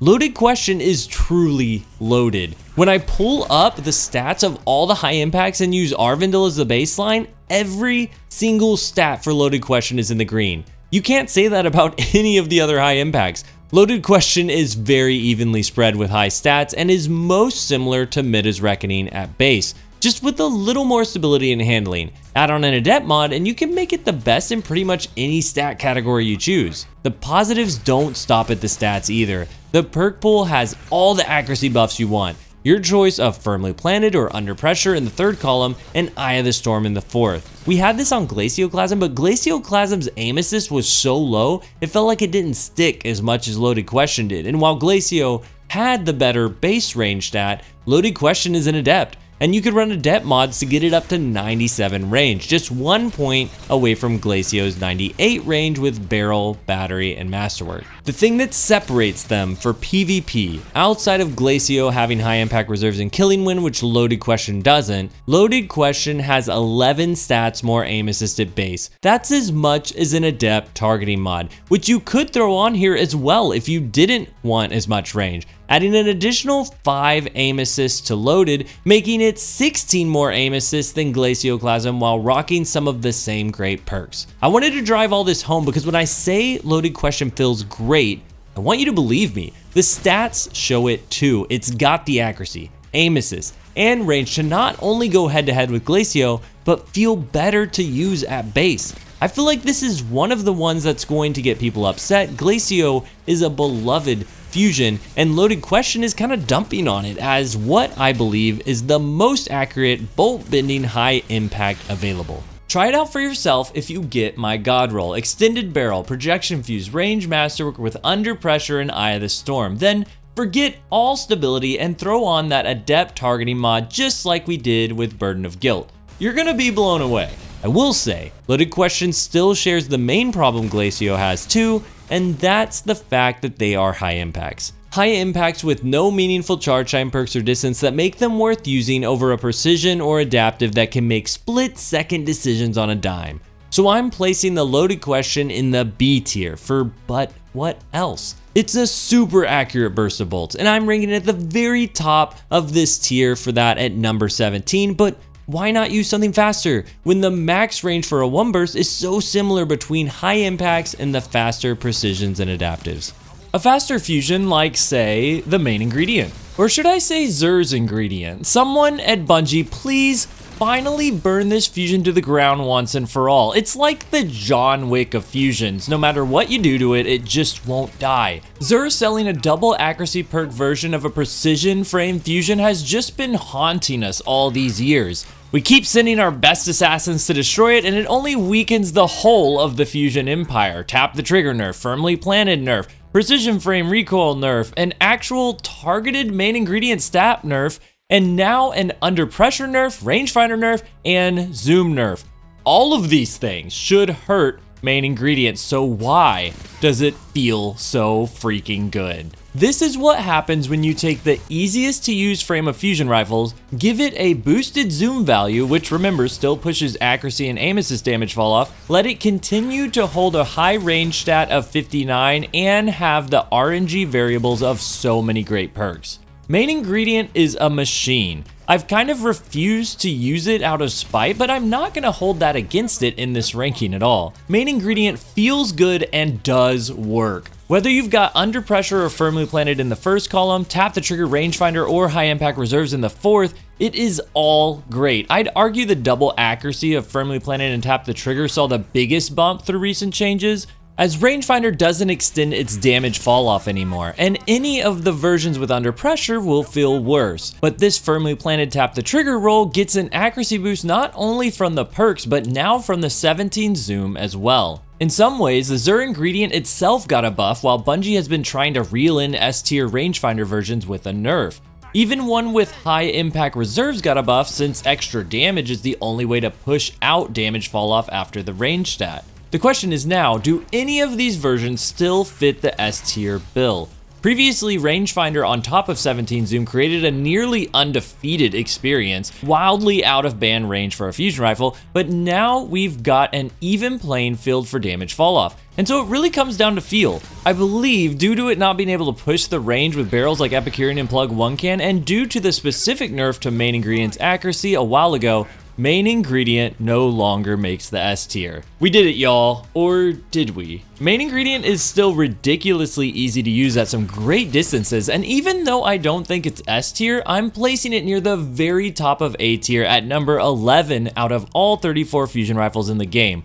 I really wish this was lower. I really wish they would have gone after main ingredient's range stat with its aim assist rather than the stability stat. The range stat, while not the highest, is still up there enough to combine with double accuracy perks and make main ingredient a force to be reckoned with. It doesn't have the speed perks, but my goodness, is it still so easy to connect your shots. Moving on to another force to be reckoned with, and one that I need to confess I was kind of sleeping on. Merciless. The high impact based exotic solar fusion rifle that has seen some major revamps over the years. Now, we'll get into it, but I stand by my decision not to recommend this to all players in PvP. This is going to be a complex journey to rank because while there are some huge, massive strengths to using Merciless that I get DM'd about quite a bit, most players don't know about them, and they come with some very frustrating holdups. So let's start with the pros. Outside of a banger catalyst giving Merciless plus 40 range and plus 40 stability, it has two intrinsic exotic perks. An intrinsic trait called Conserve Momentum, which gives you stacks per hit that determine an amount to let you fire faster and do slightly less damage. And a perk called Impetus that lets you reload faster and gives you a damage buff when you do. The first one that works just on getting hits, Conserve Momentum, can buff you all the way up to a 0.2 times modifier on your charge time, which equates to a lightning fast 216 millisecond charge time. That is more than twice as fast as a rapid fire frame fusion. You may have experienced this for boss damage in PvE, but once you proc it in PvP, it's hilarious. Now, it's not all rainbows and butterflies, we've got compromise. And you'll have a damage reduction of up to nearly 12% if you reach that max charge time buff. Huge shout out once again to RockDC for this chart, who I frequently beg for Destiny Science over at Destiny Massive Breakdowns.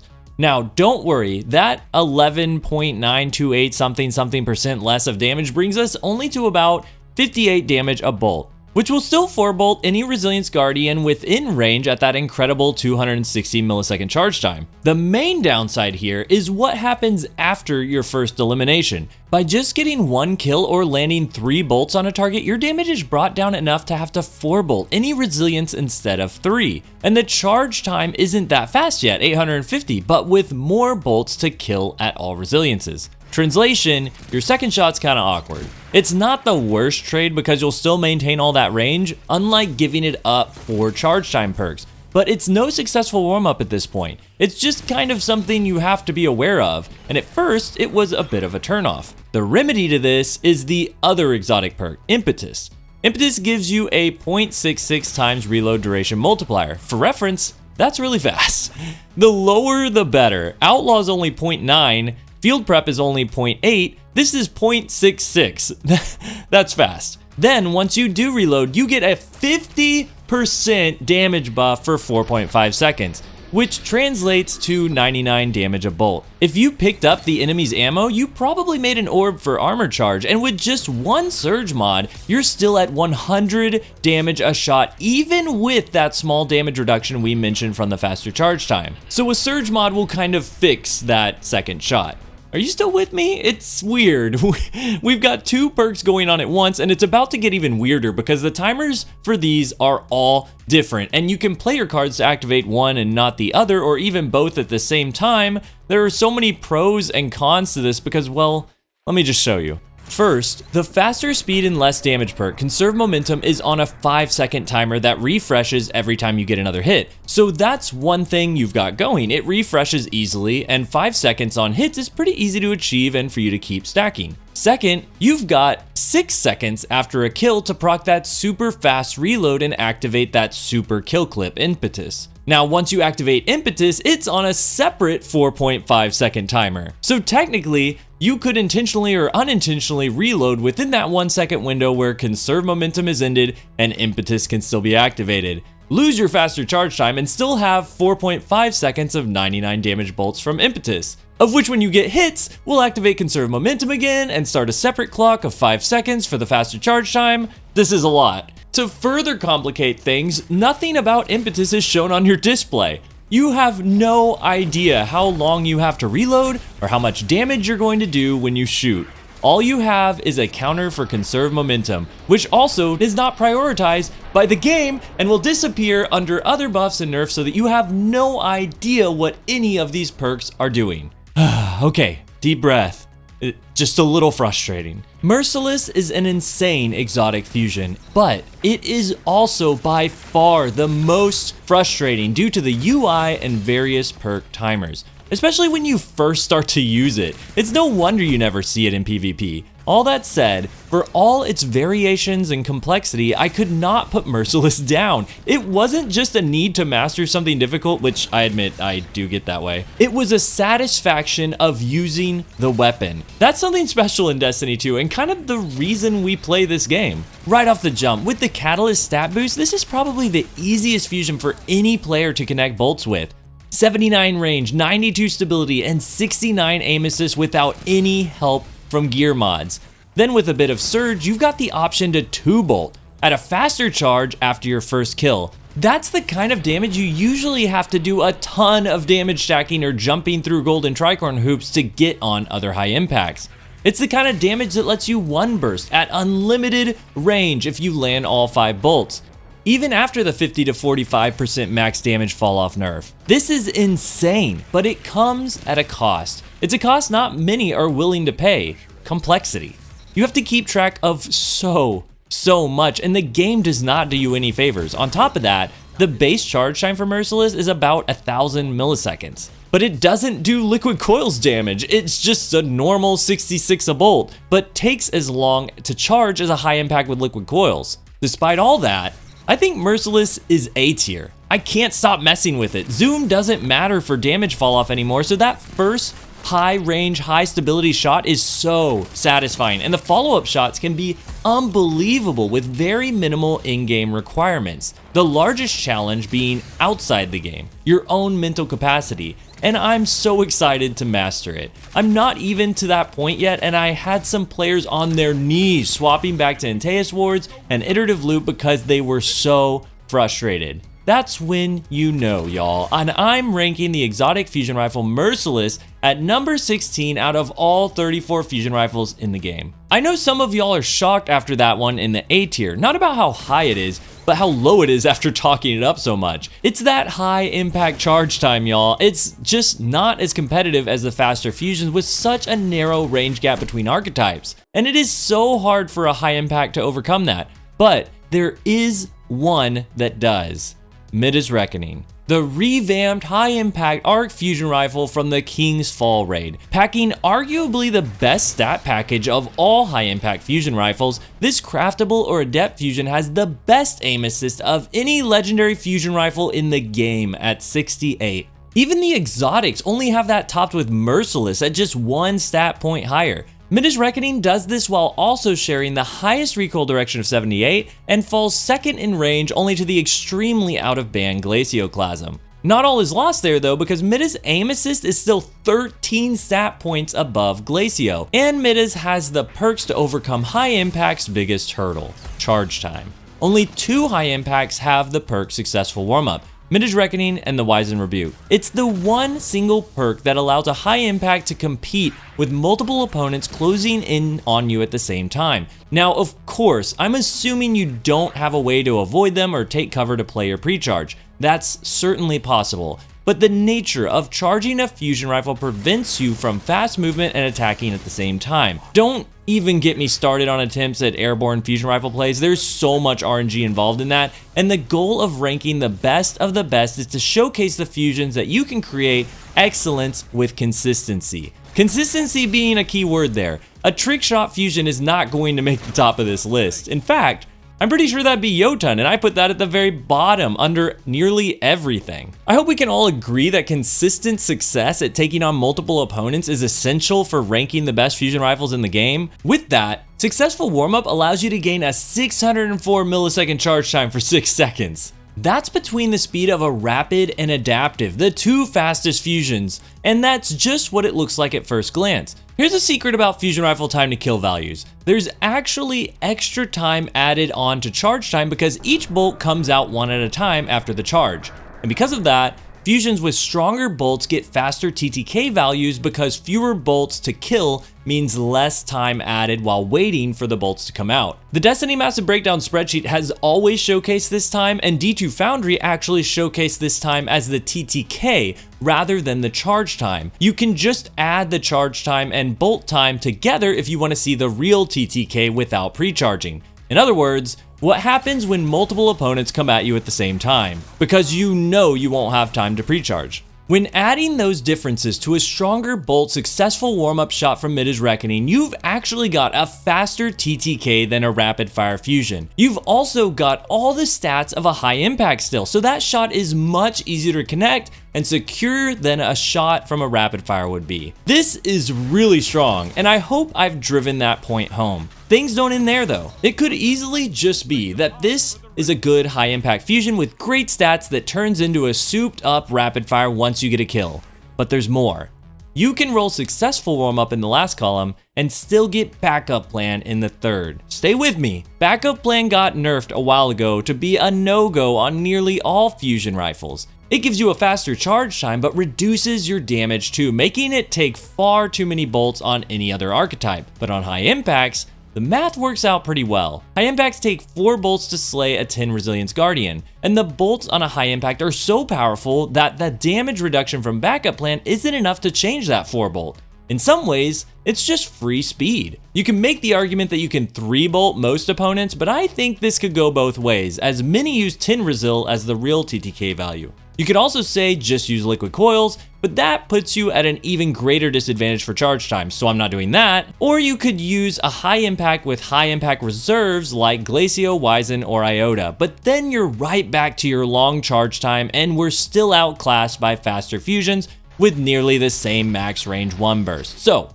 Backup Plan, good. 100 handling, 30% faster charge time, and nearly the speed of an adaptive, with the trade-off of 4 bolts to 1 burst. I will gladly take it.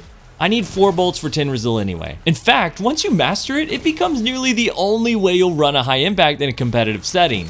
Now, for the other high impact that has Backup Plan, Wizened Rebuke, it's kind of a one and done trick. Backup Plan is in the same column as Successful Warmup, so you can't keep going once you use your Backup Plan shot. It takes like 2 seconds before you can use it again. Wizened has some other stuff we'll get to, but as I mentioned, Midha's Reckoning can roll both Backup Plan and Successful Warmup. This is where it's at. This is peak high impact fusion. Extended Barrel, Projection Fuse, Backup Plan, and Successful Warmup. Enhance those perks if you can, and run them with a Charge Time Masterwork and Targeting Adjuster. Adept Targeting Adjuster or Adept Charge Time if you've got the Adept. Sometimes I don't use it for a bit and I wonder, was it really that good? It's kind of complicated to keep track of backup plan, but I swap weapons a lot anyway, so it really messes with my playstyle. And then I whip it out in Trials, Rumble, or Competitive, and my gosh, it's just so strong. I joined a Legend comp match just to reaffirm my position, and I immediately started the game, tripled down the entire other team, and then ran to their spawn and got 2 more. I was so confused why I couldn't find the third after seeing them on radar, and then I realized they had left the game. Midha's Reckoning came out and the other team just said nah. So yeah, this is incredible. I need to take it into checkmate soon where I can accumulate some ammo and really see what kind of streak I could go on, but this is a powerful fusion in any playlist, and I'm ranking it number 10 out of all 34 fusion rifles in Destiny 2. That's in the A tier, and honestly, if the S tier wasn't so packed, I'd have it up there. This is one I toiled over. It's so good and so satisfying to run, but the tiniest thing prevents it from reaching the top, and I think it's simply balancing backup plan. There is no room for error, and you have to plan perfectly when to swap to get this all rolling. And there are times that's just not possible. I'd personally still run this over any high impact in the game. I think it's great, but there are so many great fusions that this year I've moved it from S tier to the top of A tier. Hurts, but I had to. You know what doesn't hurt though? What I'm about to do to the next high impact. Nox Perennial V, the nearly impossible to obtain Strand World Drop Fusion Rifle, the only other high impact in this slot outside of Aurvandil.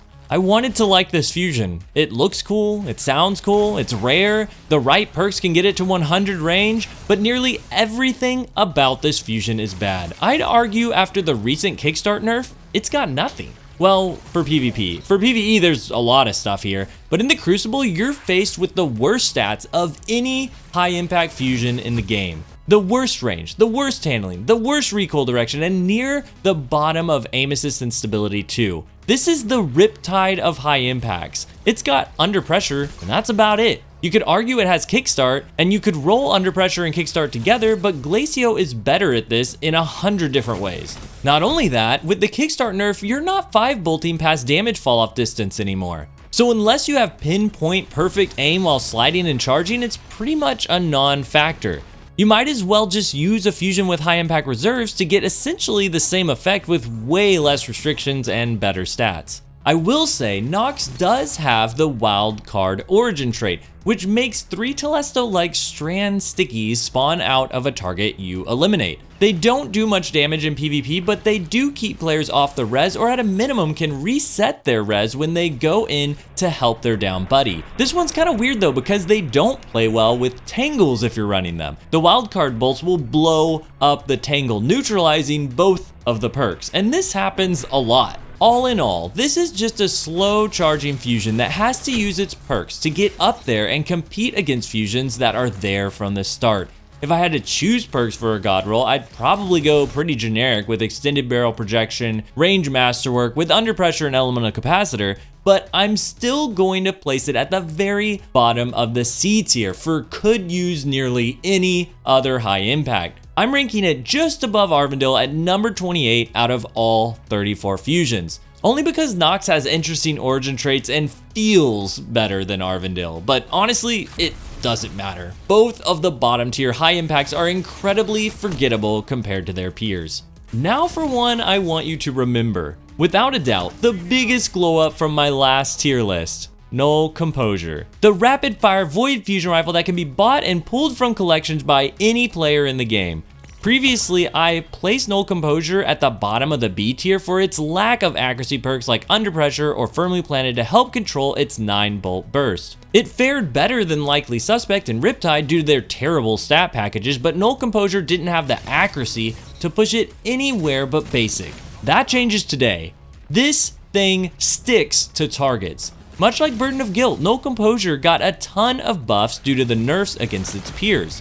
The fusions around it needed Under Pressure to thrive, but now Under Pressure is nerfed, and Fusion Zoom stats have been given their full accuracy, recoil control, and aim assist fall off distance potential. What this equates to is fusions with good base stats can feel great without the presence of accuracy perks, and Null Composure is one of those fusions.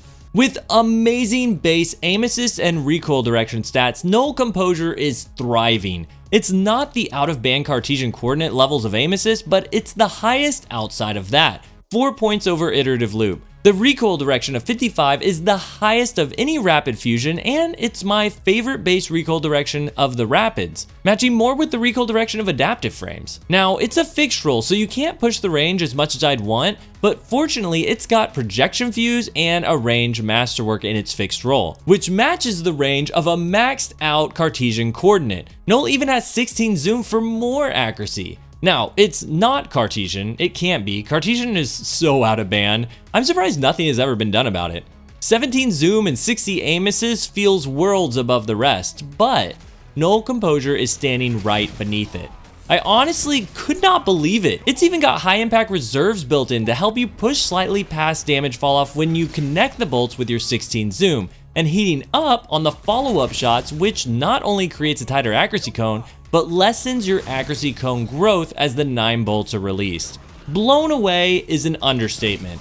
I expected to pick this thing up exactly where I left it, and I could not stop using it. I brought it into Sixes, Rumble, Trials, Comp, you name it. It excelled in every environment. There was even one point where I was swapping between Zealot's Reward and Null Composure to test the differences, and I legit thought I was using Zealots at one point because it felt so good. But I was using Null. It has risen the ranks, and it's accessible to anyone. That's incredible. Don't have Lightfall or Iterative Loop, no problem. This one is better. I said it. There is just no reason, unless you want to risk some high range, slightly unpredictable shots, or you're messing around with kick draw, but outside of that, just grab Null Composure because I'm putting it in the S tier and ranking it number 6 out of all 34 fusion rifles currently available. I'm serious, I'll slap it on any day. Null Composure rocks. It will outshine anything that takes longer to charge and connect just as good as anything as fast as it. It won't get you a 20-meter one-shot, but no rapid fire can anymore. Try it out.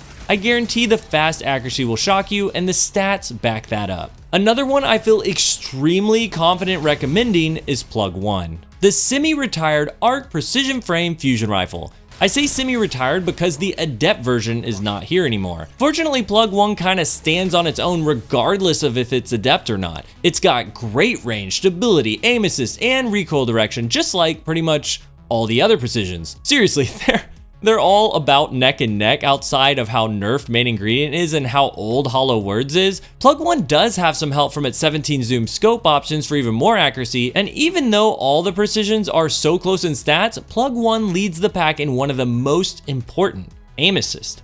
So, Plug 1 has the stats, but it's also got the perks. Heating up, under pressure, and killing win in the 3rd column, then kickstart and successful warm up in the 4th. I think we got ourselves a fusion rifle. 2 things to really take note of here. 1, this is the only precision fusion rifle to have killing win outside of Hollow Words, which we already discussed doesn't really cut it for me. Killing win gives that plus 20 range along with the 5% further damage fall off distance, and that makes Plug 1 the furthest one burst possible on a precision frame, topping the previous champ main ingredient due to the zoom and rangefinder nerfs. We did it. 22 meters on Plug 1. That alone would be awesome. A super solid precision frame with incredible follow-up shots, but we've also got successful warm-up in the 4th column. Successful warm-up is perfect for precision frames because precisions already have a 5-bolt one burst against any resilience level. You don't need high impact reserves, it's simply a faster 5-bolt that pairs perfectly with killing win as it activates at the same time and boosts the range and speed of the 5-bolt one burst as well. If you run extended barrel, projection fuse, killing win, and successful warm-up with a charge time masterwork, remember, doesn't take away damage anymore, you've got a solid high aim assist fusion at base, and when you get a kill, you're boosted to 100 range, 5% further damage fall off distance, fusion rifle with a charge time faster than a rapid fire. I've nearly got the roll, I got chambered instead of extended, so I've got to use my Adept slot to push the range, but it's an amazing fusion. I think it's great to even run it without killing win, just go under pressure and max out that range. I wish I had a version of that with successful warm-up, but experiencing my 95 range under pressure roll, I can tell you, it's S tier. And I'm ranking Plug 1 at number 8 out of all 34 fusion rifles in the game. I think that nerf to rangefinder and high zoom fusions is really what let this one climb. It feels neck and neck with Deliverance, but if we're judging on what is actually available in the game right now, I've got to hand it to Deliverance now that it isn't hurting without under pressure as bad, and it's got adept options that Plug 1 doesn't. Paper thin differences. The next one is not a paper thin difference. It's a world of difference. I can confidently say there is nothing like it, and if it wasn't for Burden of Guilt defying the laws of the Destiny universe, I would be tempted to put this next one as the #1 fusion rifle in the game. Pressurized Precision. This really shouldn't surprise anyone. It's an adaptive, just like Burden of Guilt, with nearly identical stats in every category to Burden except Aim Assist. But Burden is out of band with Aim Assist, and Pressurized still falls right in line with everyone's beloved Techeun Force. So, if the perks are good here, you know it's going to be solid. Fortunately, the perks are better than good. They're one of a kind. For basics, you do have firmly planted in the third column and even a rare moving target third column option, all which can stack on high impact reserves, Rangefinder, or Eye of the Storm in the fourth. Some truly great combos. This alone would put Pressurized right up next to the best of the best, speed, stats, and killer perks, but there is one thing that steps it up a notch from the others: Discord. As of the time of this video, no other fusion rifle has it, and it's truly the most slept on perk since the discovery of how Rangefinder was bypassing the fusion zoom restrictions. It is beyond me how no one is talking about this, and everyone just kinda knows it's there and slides right on over it in other YouTube videos. I actually have a prediction that as Checkmate grows in popularity, this perk is going to explode on the scene and no one is ready. Okay, listen to everything Discord does. When activated, Discord gives you 30 airborne effectiveness, a better than snapshot ADS speed, okay, the max effect of under pressure for every bolt, excuse me, and free regenerating ammo straight into the mag on kills for 7 seconds. Do I have your attention yet? The thing is, Discord is activated not by getting a kill with this weapon, but by a kill with a different weapon, the way Cascade Point or Harmony is activated. Now, stay with me, I think this is why no one is talking about it, but think it through. Sure, this by itself makes it the best fusion to pair with players who use their special weapon as their secondary and their primary as their primary, which that alone makes it super unique and really, really good. But if everyone's honest with themselves, there are many who use their special weapon as their primary, and so they'll immediately discount Discord as a useful perk. But there's more to it than that. First, think about Checkmate. Limited ammo, and you can even have it drop while on a roll with your primary. Those 3 shots can last the entire game if you play it right. I went into Checkmate just to check this out, and it is borderline broken. I feel like I'm actually using something that's illegal to the game type. There is a trade-off. You have to use your primary still, but if I paid attention to how I use the ammo, I would never run out for entire games. Are the eyes opening yet? Keep going. Second thing to think about. You can still use Discord to use a special weapon as your primary, and that's by running Discord with 2 special weapons. Yes, in PvP, and yes, I am a menace to the sandbox. It is crazy effective and works in more ways than you'd think. I've been running a Discord Pressurized Precision next to a fusion in the energy slot with under pressure or high impact reserves. In trials, in comp, everywhere, it doesn't matter. Each fusion starts with 1 in the mag, which means perks that are buffed gradually to the end of the mag, like under pressure and high impact reserves, are boosted to their max for the very first shot. So my incredibly buffed energy fusion gets the first elimination, and then I've got 7 seconds to go on a tear with Pressurized Precision. Pressurized is snappy and cracked with accuracy while Discord is active, and for every kill I get, it's loading another free shot out of nowhere. The streaks that are possible with this. If you get something like Devour going at the same time, you're just unstoppable. Since you're running 2 special ammo weapons, you also pick up 2 special ammo shots every time you grab a brick, 1 for each fusion. I don't know how many people know that. So if you win on a tear, you've got a bazillion shots for both when you're done with your auto-generating Discord spree. But if you missed that first shot and didn't go on a streak, you still pick up ammo for both from 1 single brick on your second shot. Now, I know, this is a narrow and risky way to play the game, but come on, unlimited special ammo with insane accuracy? Even if you don't go the double special route, leaning on a primary to get your first kill and pushing in with this Jack Discord Pressurized Precision is awesome. And even if you don't like playing either of those ways, Pressurized still offers firmly planted or moving target paired with high impact reserves or rangefinder. It's like Techeun Force but in the kinetic slot. You can even pair Firmly Planted with Eye of the Storm for extra insurance on your accuracy, which in the adaptive frames only Dreambreaker could do, but with much lower stat package. So yeah, a ton to like here for a ton of different playstyles. All of them are solid, but some of them are completely unique to this fusion. So I'm putting Pressurized Precision in the S tier and ranking it number 2 out of all 34 fusion rifles in the game. You've got to pick one up with all range, discord, and high impact reserves, even if you get one with a charge time masterwork. It's incredible. This thing is a miracle, factually one of a kind with the discord perk, and just think of the potential. In Checkmate, you can make those few shots you earn last an eternity. In Comper 6's double special, you don't even have to run 2 of the same weapons. You could run Mercurial Overreach with Discord and Pressurized Precision with it at the same time, swapping back and forth after every kill with a mega boost to accuracy and infinite ammo, without ever running to pick up a brick. What an absolutely crazy fusion rifle. Speaking of crazy, next up is Riptide. No. Not crazy in a good way. I mean, you'd have to be crazy to run this fusion over nearly any other in PvP. Somehow, in the midst of all the other lower tier fusions getting buffed and the top tier fusions getting brought down a notch, this poor fusion already at the bottom of all other fusions took one of the hardest nerfs. Walking into this, I thought maybe with the rapid fire fusion buff and the base 15 zoom buff, there was a chance Riptide could at least pass up some of the other fusions out there. But no, the under pressure nerf completely destroyed any hope of satisfaction with Riptide, and it remains one of the worst fusion rifles you could put in your hands to jump into the Crucible. Like, our expectations were low for you, Riptide, with the lowest aim assist of any fusion rifle in the entire game, but wow. It's so consistently bad that I intentionally would use it to proc damage perks on my primary weapons because I was that confident that Riptide would not fully finish the opponent. I could swap to the weapon I really wanted to get the kill with to finish them, and it worked.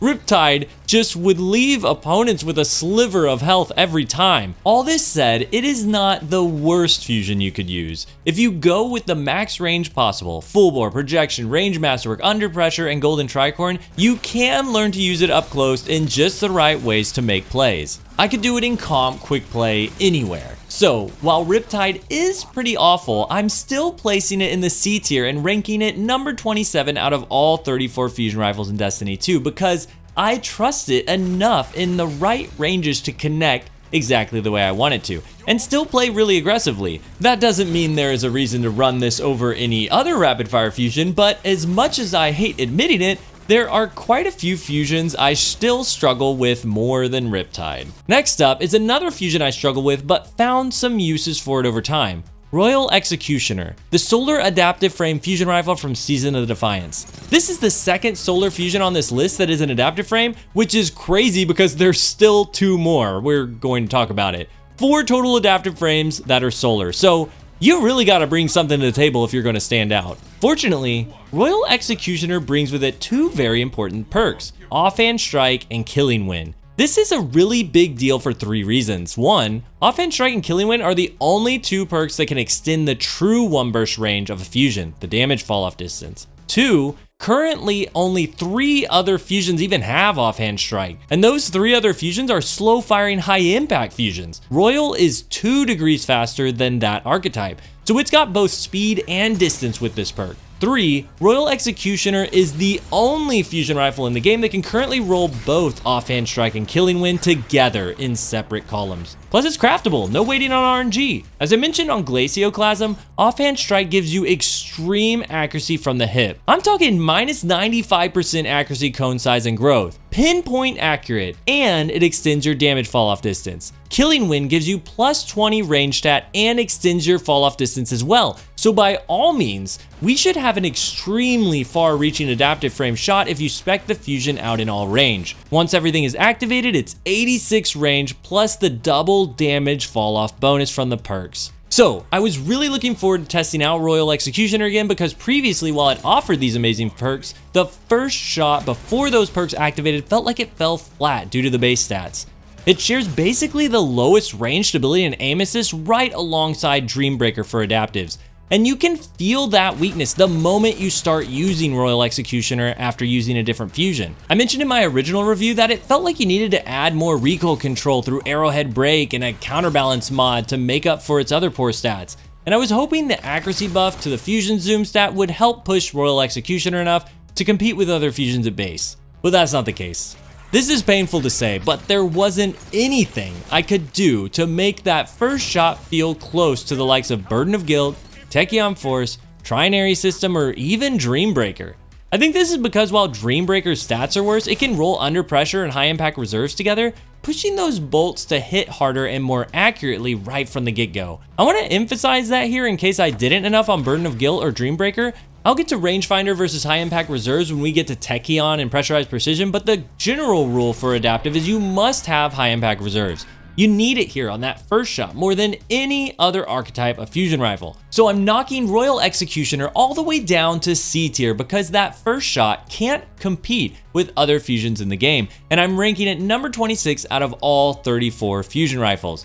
That first shot is critical in a competitive setting, and I would rather use any other adaptive fusion rifle before Royal. You can have a blast with this fusion in 6s or a playlist. You can stockpile a lot of ammo to go on a roll with when utilizing the special offhand strike and killing wind roll. But you're gonna need Arrowhead Break and a counterbalance mod to control those bolts, and it still won't compare to the other adaptives in consistency.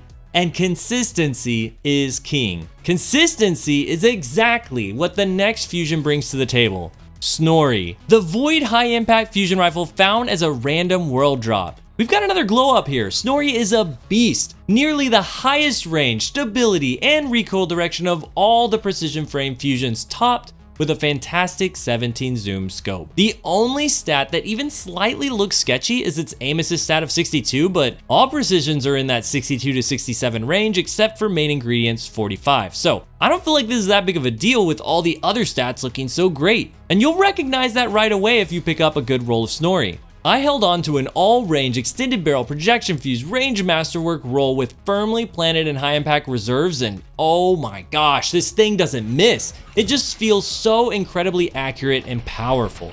I think this is due to two things. One, the buff to accuracy, aim assist distance, and control on the fusion zoom stat. Yeah, it won't stretch the damage as far anymore, but that part was actually a weakness for Snorri before the patches. Snorri had no chance competing against Rangefinder on main ingredient and Epicurean, which was much more powerful than the damage distance Snorri's 17 zoom was giving. Now that Zoom and Rangefinder don't do that anymore, it's an even playing field, and Snorri can stand out with its incredible stats and perks. So that leads me to the second reason Snorri feels so good, these perks. High impact reserves packs enough power to bump your one burst range a bit after damage fall off. And it's only found on 2 precision frame fusion rifles, Snorri and main ingredient. If you use it on main ingredient, you give up the thing that makes main ingredient unique, which is the double accuracy perk combo. And main ingredient needs that due to the targeted nerfs on its aim assist and stability. Snorri now has 17 more aim assists than main ingredient, while packing the power of high impact reserves, and it can still run firmly planted in the 3rd column, which is competing great against the nerfed under pressure on other precision frames. So when I say Snorri got a glow up,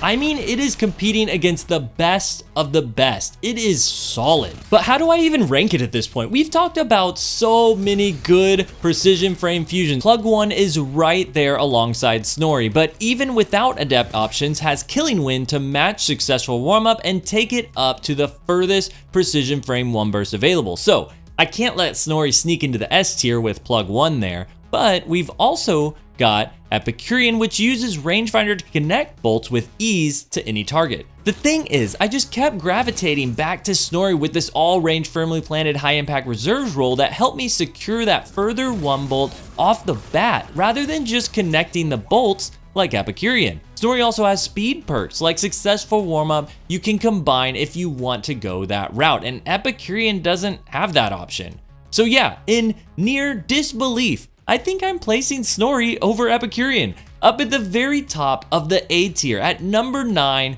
out of all 34 fusion rifles in the game. What a fantastic upgrade for Snorri. I'm so very impressed. Okay, it's time. Techeun Force, the previous king of all fusions. The Adaptive Frame Arc Fusion Rifle from Last Wish that took my last fusion list with ease. Rangefinder on an Adaptive Fusion was gold, and soon after I ranked it as the #1 fusion of all fusions, Bungie released it craftable with the perks that made it the best of the best. I couldn't believe it. Under Pressure and Rangefinder on a craftable adaptive with some great stats too, the highest recoil direction stat and nearly the highest range stat. It struggled with aim assist, but after it was made craftable, you could enhance Under Pressure for even more accuracy. But the dream didn't last long. What did we have, a season of the craftable King of Fusions?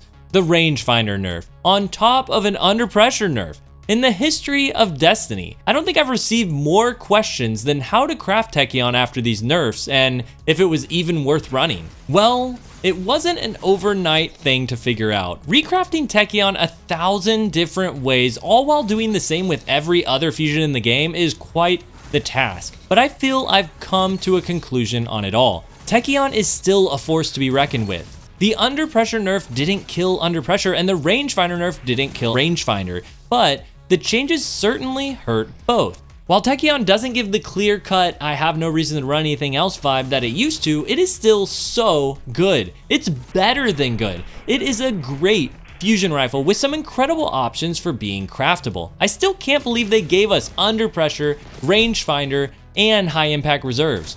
Speaking of, yes, I need to answer this question that I have been asked again and again since the changes. Yes, I think recrafting to high impact reserves over Rangefinder on this specific fusion is the smart move now. It's not like there's a ton of aim assist to push out here with Rangefinder like there is on Epicurean. This is also an adaptive frame which struggles with the 5-bolt 1 burst. That didn't matter as much when I could use Rangefinder to hit everything at such far distances. But now the damage distance is reeled in, the 5-bolt is a bigger deal. Plus, high impact reserves can push that damage further than Rangefinder will occasionally, so it's just a clear winner on this archetype. I'll also add, I went back and forth with recrafting Techeun to have a Charge Time Masterwork versus Range Masterwork, and I think I've landed on Charge Time Masterwork still. This one's complicated, as now Charge Time Masterwork doesn't take away any damage, so huge buff there, but also range is now the only stat actually giving you further damage drop off, so it matters a lot there too. Ultimately, I just really like that slight edge of speed when facing good players, but I don't blame anyone for going either direction. It's a very small difference and your preference. So, has the king fallen? Yes. Is the king dead? No. Techeun Force is an amazing craftable fusion rifle. It doesn't hold a candle to Burden of Guilt, hardly anything does now, but Techeun is extremely competitive. It finds that perfect balance between speed and 1 burst distance with hardly any weaknesses, and I'm ranking it #3 out of all 34 fusion rifles in the game. You may notice on the high impact reserves and rangefinder stuff, I'm using different logic between these perks based on the frame of fusion I'm talking about, but it's nuanced. It's not black and white, and it's very, very preferential. Regardless, you can know that for this list, I've tried it all extensively, and along with a ranking, I'm giving you the best recommendation I can, both from my experience and the numbers behind the archetypes. If I had to choose a general rule, I'd say high impact reserves on adaptives and rangefinder on precisions, but even then, it's varied. Like main ingredient, with its super low aim assist, I probably wouldn't run rangefinder on it, whereas I love it on Epicurean's high aim assist stats. So I have to emphasize, there is a lot of nuance here with some preference sprinkled in. The next fusion is not nuanced, and I don't even think it's preference that determines where I rank it.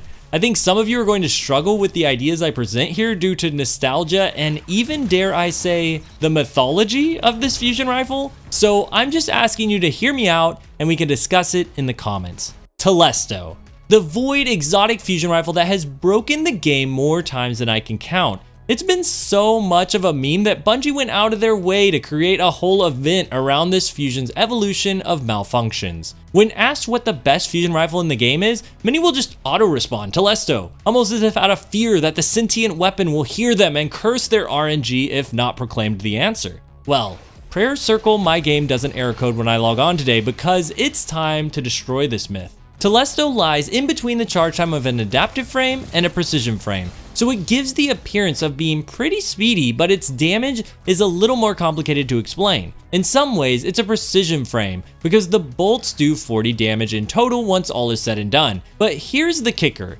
It splits this damage between initial impact and the delayed final explosion. This impact, stick, and Delayed Explosion is both the lifeblood and curse of Telesto. In some ways, it's incredible because Telesto bolts have infinite range. There is no damage fall off. It is the only fusion rifle that shoots a burst of bolts that will one burst as far as you connect the bolts. You can even set the bolts on the ground for enemies to run through them or spray them at a group and watch them all explode at the same time. But there's a delay. That dang delay is the death of Telesto in a competitive setting. You're telling me you're gonna have a charge time, on top of the time it takes your bolts to release from the gun, as we talked about with the true TTK, and put another delay on top of it all. Y'all, hear me on this. Repeat it back to yourselves if you have to. Telesto is a trade machine, at best. At worst, it's a slower charging adaptive fusion rifle. I think we're meant to think of it as a precision, as it has the potential to get out bolts faster than a precision frame and do the same amount of total damage when it's all done, but the amount of times I have destroyed Telesto with an adaptive frame fusion rifle is uncountable at this point. Telesto has a range stat of 35. That's not precision frame range for aim assist to play in, that's adaptive frame range. Mid-adaptive frame range, and I will comfortably land more consistent shots with a faster firing adaptive than with Telesto. And even if I do hit shots with Telesto against good players, I'm dead before the delayed shots explode anyways. Telesto is not a good fusion rifle. Yeah, I'm saying it. I have always said it in response to my thoughts on exotic fusions. I've just never said it in a review or detailed guide like I'm saying it today. It's way too much of an extension to your time to kill value for a no range cap trick that doesn't have the aim assist or range combo to back it up.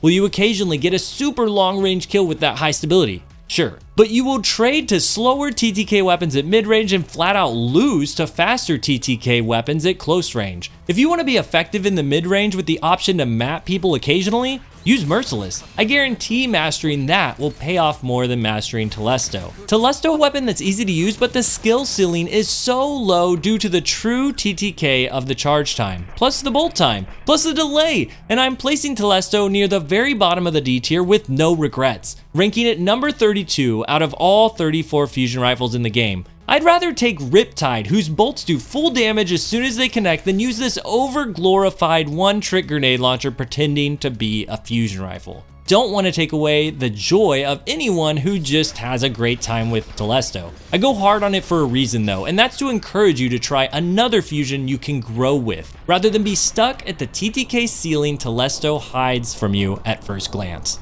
This next exotic fusion doesn't have that ceiling, and you can grow with it. Tessellation, the first exotic fusion I've ever truly loved immediately. Tessellation takes the traits of an adaptive frame fusion rifle, charge time, damage, all of it, which on its own is great because it's such a fast archetype with some decent range. But Tessellation goes beyond the adaptive frame and has secret perks and exotic functions to utilize. For starters, Tessellation bends to the energy of your subclass, even if it's stasis or strand, making it possible to run 3 stasis weapons or 3 strand weapons at the same time.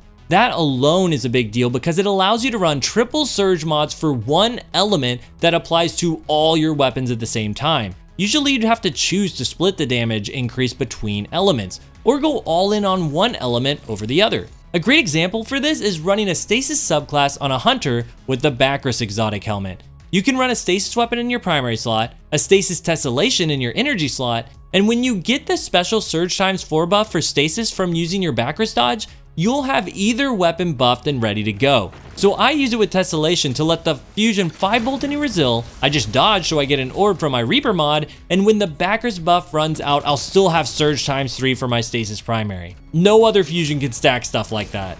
And Tessellation is even more than the energy blending like its ditto. It's also got an alternate fire mode that eats your grenade in exchange for a massive ball of energy that flies in a slower straight line wherever you fire it. You still have to charge this shot, but it can one-shot and has no damage fall off. This isn't the most awesome feature, it's not super useful as it just adds a ton of steps and adds more time to your TTK, but this alternative fire does break Warlock wells, which can be pretty crucial in a competitive setting. On top of all this, Tessellation has grenade regen secretly built in, so whether you use your grenade for this alternative fire mode or not, you're getting your grenade back a ton while using this weapon, making it perfect for builds with arc buddies on Warlock where you can eat your grenade to get them and then they do extra damage you need to 5-bolt any Resil, more than making up for the lack of high impact reserves on this adaptive frame exotic. Tessellation also has this accurate feeling to it. It definitely has a kick, I think from its mid-range stats, but if you account for recoil as you have to do on most adaptives, it feels like it just sticks to targets where it might not have if I was using another adaptive. I wanted to note that in my interview with Associate Weapon Designer at Bungie Merciless, he confirmed that unlike legendary weapons, exotics are the ones that could see hidden accuracy or stat buffs that we can't see on screen. All that said, this is still an adaptive frame fusion at its core, and it's an adaptive frame with lower range and no high impact reserves to make up for the bolt damage adaptives need. I will say it has some cool tricks, some occasionally really useful tricks, but ultimately these tricks fit into a box that doesn't apply to the Destiny sandbox at large. So I can only place Tessellation as high as the B tier, and I'm ranking it number 21 out of all 34 fusion rifles in Destiny 2. It's still really good. I love this fusion rifle, and I can see myself utilizing it even more as we add more ways to triple down on stasis, strand, and whatever other element may come to our primary weapon slot. One fusion rifle I don't see myself pulling out much anymore is Timeline's Vertex. Time to hurt a few more feelings. I'm sorry, Defy. It's time to crush some dreams, and I want to say I feel for the Timeline lovers with this one. It's a fusion rifle I fully expected to get a massive accuracy bump from its crazy out-of-band 21 zoom value on an adaptive frame fusion. Every other adaptive frame has a standard zoom stat of 15, but Timeline's Vertex is one of the rare fusions that still has scopes, and it has a ton of them. It's even got one of my favorites from Destiny 1, the Amalon Torch scope, which bumps it up 13 range and 3 zoom, without taking away as much handling as something like the Impulse scope. So yeah, a lot of nostalgia for me here with Amalon fusions, but the zoom damage distance nerf took a massive toll on Timelines. Now the one burst can't connect near as far, and it doesn't even have a chance to extend due to the lack of killing wind, offhand strike, or even high impact reserves, which hurts twice as bad because you really need it here on the adaptive frame. To make things even worse, Timeline's Vertex has a pretty low base range stat, which I believe was probably set up that way to keep its high zoom scope in check, but now that high zoom doesn't mean anything for damage drop off range, the low range stat feels like an actual negative. Especially since the scopes don't give as much range as running full bore, an option on every other adaptive. Now, I've talked a lot of negatives, but there are a few positives. Like I said, zoom got a buff to the other things it does. Amos's drop off accuracy and recoil control, and Timelines has elemental capacitor in the 4th column to add some extra stability if you could run void.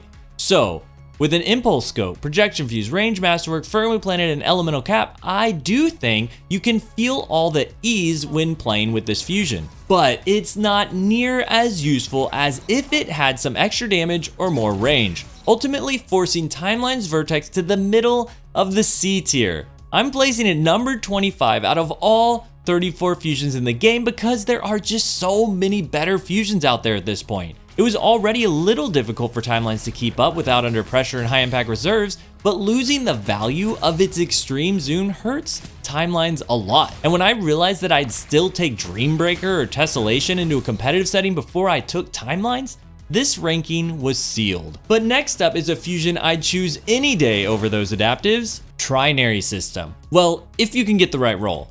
Trinary System is the solar adaptive fusion rifle you get from Gambit, and when I say get from Gambit, I mean lots and lots and lots of Gambit, because that is the only way you're going to get a well-rolled version with this massive perk pool. The upside to this is that there are a lot of really good perks here, opening up the door to a lot of possibilities. Double accuracy perks like main ingredient, killing wind to extend that damage distance, and even high impact reserves, the adaptive frame essential we've talked about so much. The good news doesn't end there either. Trinary has the stats. Some of the best out there for the archetype, the highest stability, along with some of the highest range and aim assist too. It's a really solid fusion rifle. The trick really comes down to just getting the right roll. So for this guide, I really did go out and get 3 resets in and turn in about 70 engrams to get some good ones to play around with. And this isn't even counting all the other seasons I grinded for it. I got some great ones, and ultimately I found myself gravitating towards firmly planted and high impact reserves with high range, but I'd certainly take an under pressure one as well. Rolls with extended barrel to control recoil direction seem to help a bit here too. This is a tough one to judge because on paper it is basically Techeun Force with lower recoil direction, but higher aim assist. It has every chance to make it to the S tier, and I wouldn't blame anyone for putting their preference on Trinary System over Techeun Force, but to me, after playing around with both of them a ton, I think the minor differences of crafting exactly what you want on Techeun in addition to having enhanced perks give the upper hand to Techeun. I also just like the feel of Techeun. There is a bit of that to every fusion. Personal taste in the shape of the weapon, the scope, and the sound, and Trinary just feels a little off to me compared to some of the other adaptives. Despite that, I'm placing Trinary System in the A tier and ranking it number 14 out of all 34 fusions. I wouldn't grind 3 resets of Gambit to try and get a decent roll, but if you randomly get an amazing drop, go try it out. Its stats do translate into the game, and I can make some awesome plays with it, so I'm placing it pretty high despite my feelings towards the weapon design. The next fusion is a bit in the middle of the road when you look at the stats on paper, but it really shines when you add in the perks. The Wizened Rebuke, the arc high impact fusion rifle from Iron Banner that has seen so many different perk iterations, it's becoming really hard to keep track of what it actually has on it. That's not a bad thing though, because the latest iteration has a lot to offer. They were sneaky with this one too. It wasn't reintroduced or anything. Bungie just quietly exchanged some of the older perks for new ones. So what do we got? Wizened has a higher range stat for high impacts. Not the mountain of range Glacioclasm has, but enough to get to 86 with all range barrels, mag, and masterwork, and even up to 100 with fragile focus. At this point though, we've got a few fusions that can do the 100 range thing. And as we discussed with Glacioclasm, that range alone won't bring a fusion up to the higher tiers in a competitive environment. You've got to have some speed in there. Fortunately, Wizened has a ton of options here. First off, backup plan in the 4th column. Wizened is the only other high impact fusion rifle to still have backup plan outside of Midha's Reckoning, and just like on that fusion, backup plan takes your 4 bolt 1 burst against 10 Resilient Guardians and lets you do it at the speed of an adaptive. Backup plan is usually terrible, but not here. Unfortunately, Wizened can't combine backup plan with successful warm-up since they're in the same column. That takes it down a notch to me because the ability to use backup plan and still take on multiple opponents at the same time is huge against really good players.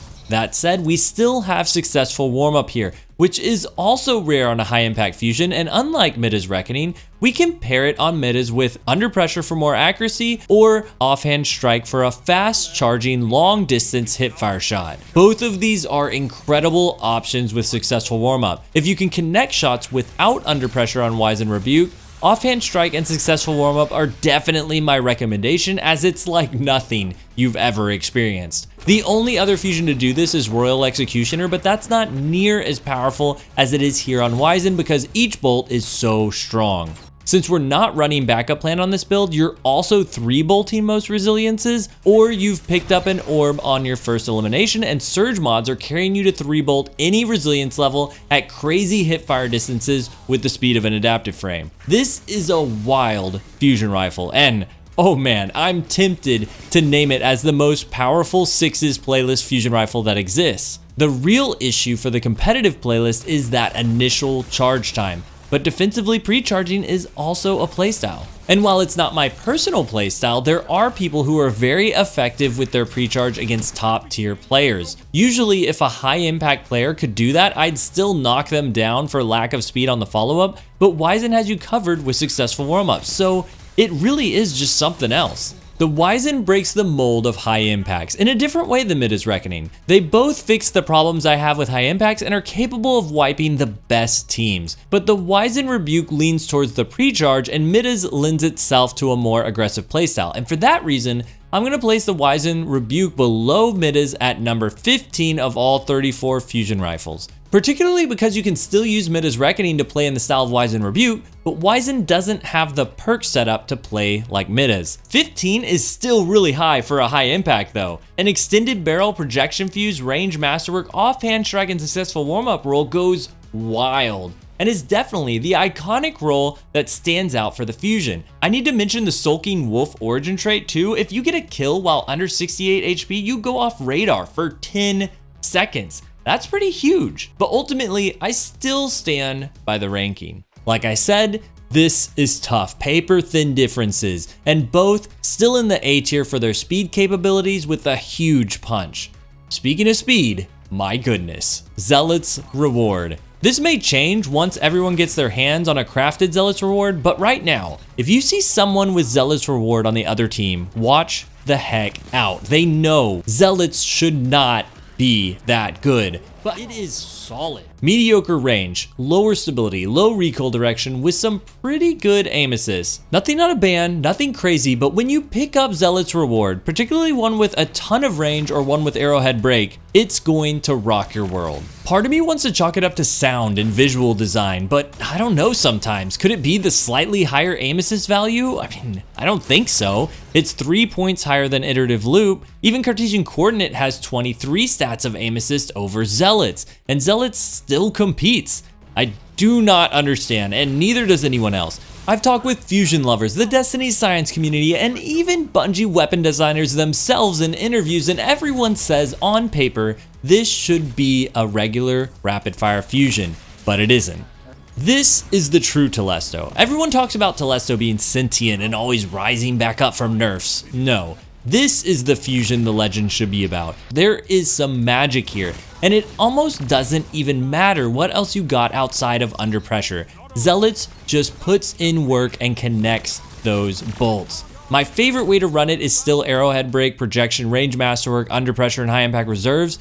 But I ran one with just arrowhead under pressure and no range boosts, and it was slaying. Now, the one weakness, it really doesn't have the range. Just like other rapids, it just isn't going to get as far. But this is still absolutely an S tier fusion rifle, no question. I'm putting it in the S tier. At number 5, out of all 34 fusion rifles in the game, just above Null Composure, which I still can't believe is up there, and just below Cartesian Coordinate. When Garden of Salvation rolls around a farm for Zealots, go get one. Of course, Null Composure and Cartesian are both amazing, but there is just something different you have to experience for yourself about Zealots. If you play fusion rifles and face one of these in trials, you know you're about to have a bad time if you're using anything but a rapid fire, because Zealots will eat up any slower fusion. I cannot recommend it enough. What a list. A few fusions with unbelievable glow ups from all the zoom changes, starting with a fusion that was already great and now just breaks every stat in its category. If you skip to the end here just to see the final list, I highly encourage you to at least check out the top few and why I placed them where I did, or check out the fusion with a ranking you don't agree with and see what logic I use for placing it there. I think you'll find I back up each one not just with preference, but with stats, sandbox application, and competitive viability highly prioritized. For example, this time I didn't include a single high impact in the S tier category. I've had some call me biased against high impacts for this, but look at this message I got the other day from another fusion rifle. Lucky you got a faster charge time. That's not luck, that's intention. That's playing strategically within the range limitations of my rapids. That's leaning on only the far end of my consistent precisions, or as most evident in this list, it's getting really good at controlling recoil on my adaptives and pushing them to their maximum one burst range potential, which is extremely close to the maximum range of a high impact. So why would I ever place a high impact above that? If you made it to the end of this, my goodness, thank you for your time. Retesting and evaluating every fusion in the game was no joke, and I hope you enjoyed, or at the very minimum learned a few things from the video. If you did, share it with a friend or join the Discord, or feel free to subscribe, knowing I put the same amount of research and effort into every guide and review that goes up. They're just, you know, not as long. This has been LEGO with Flash. Until next time, GG.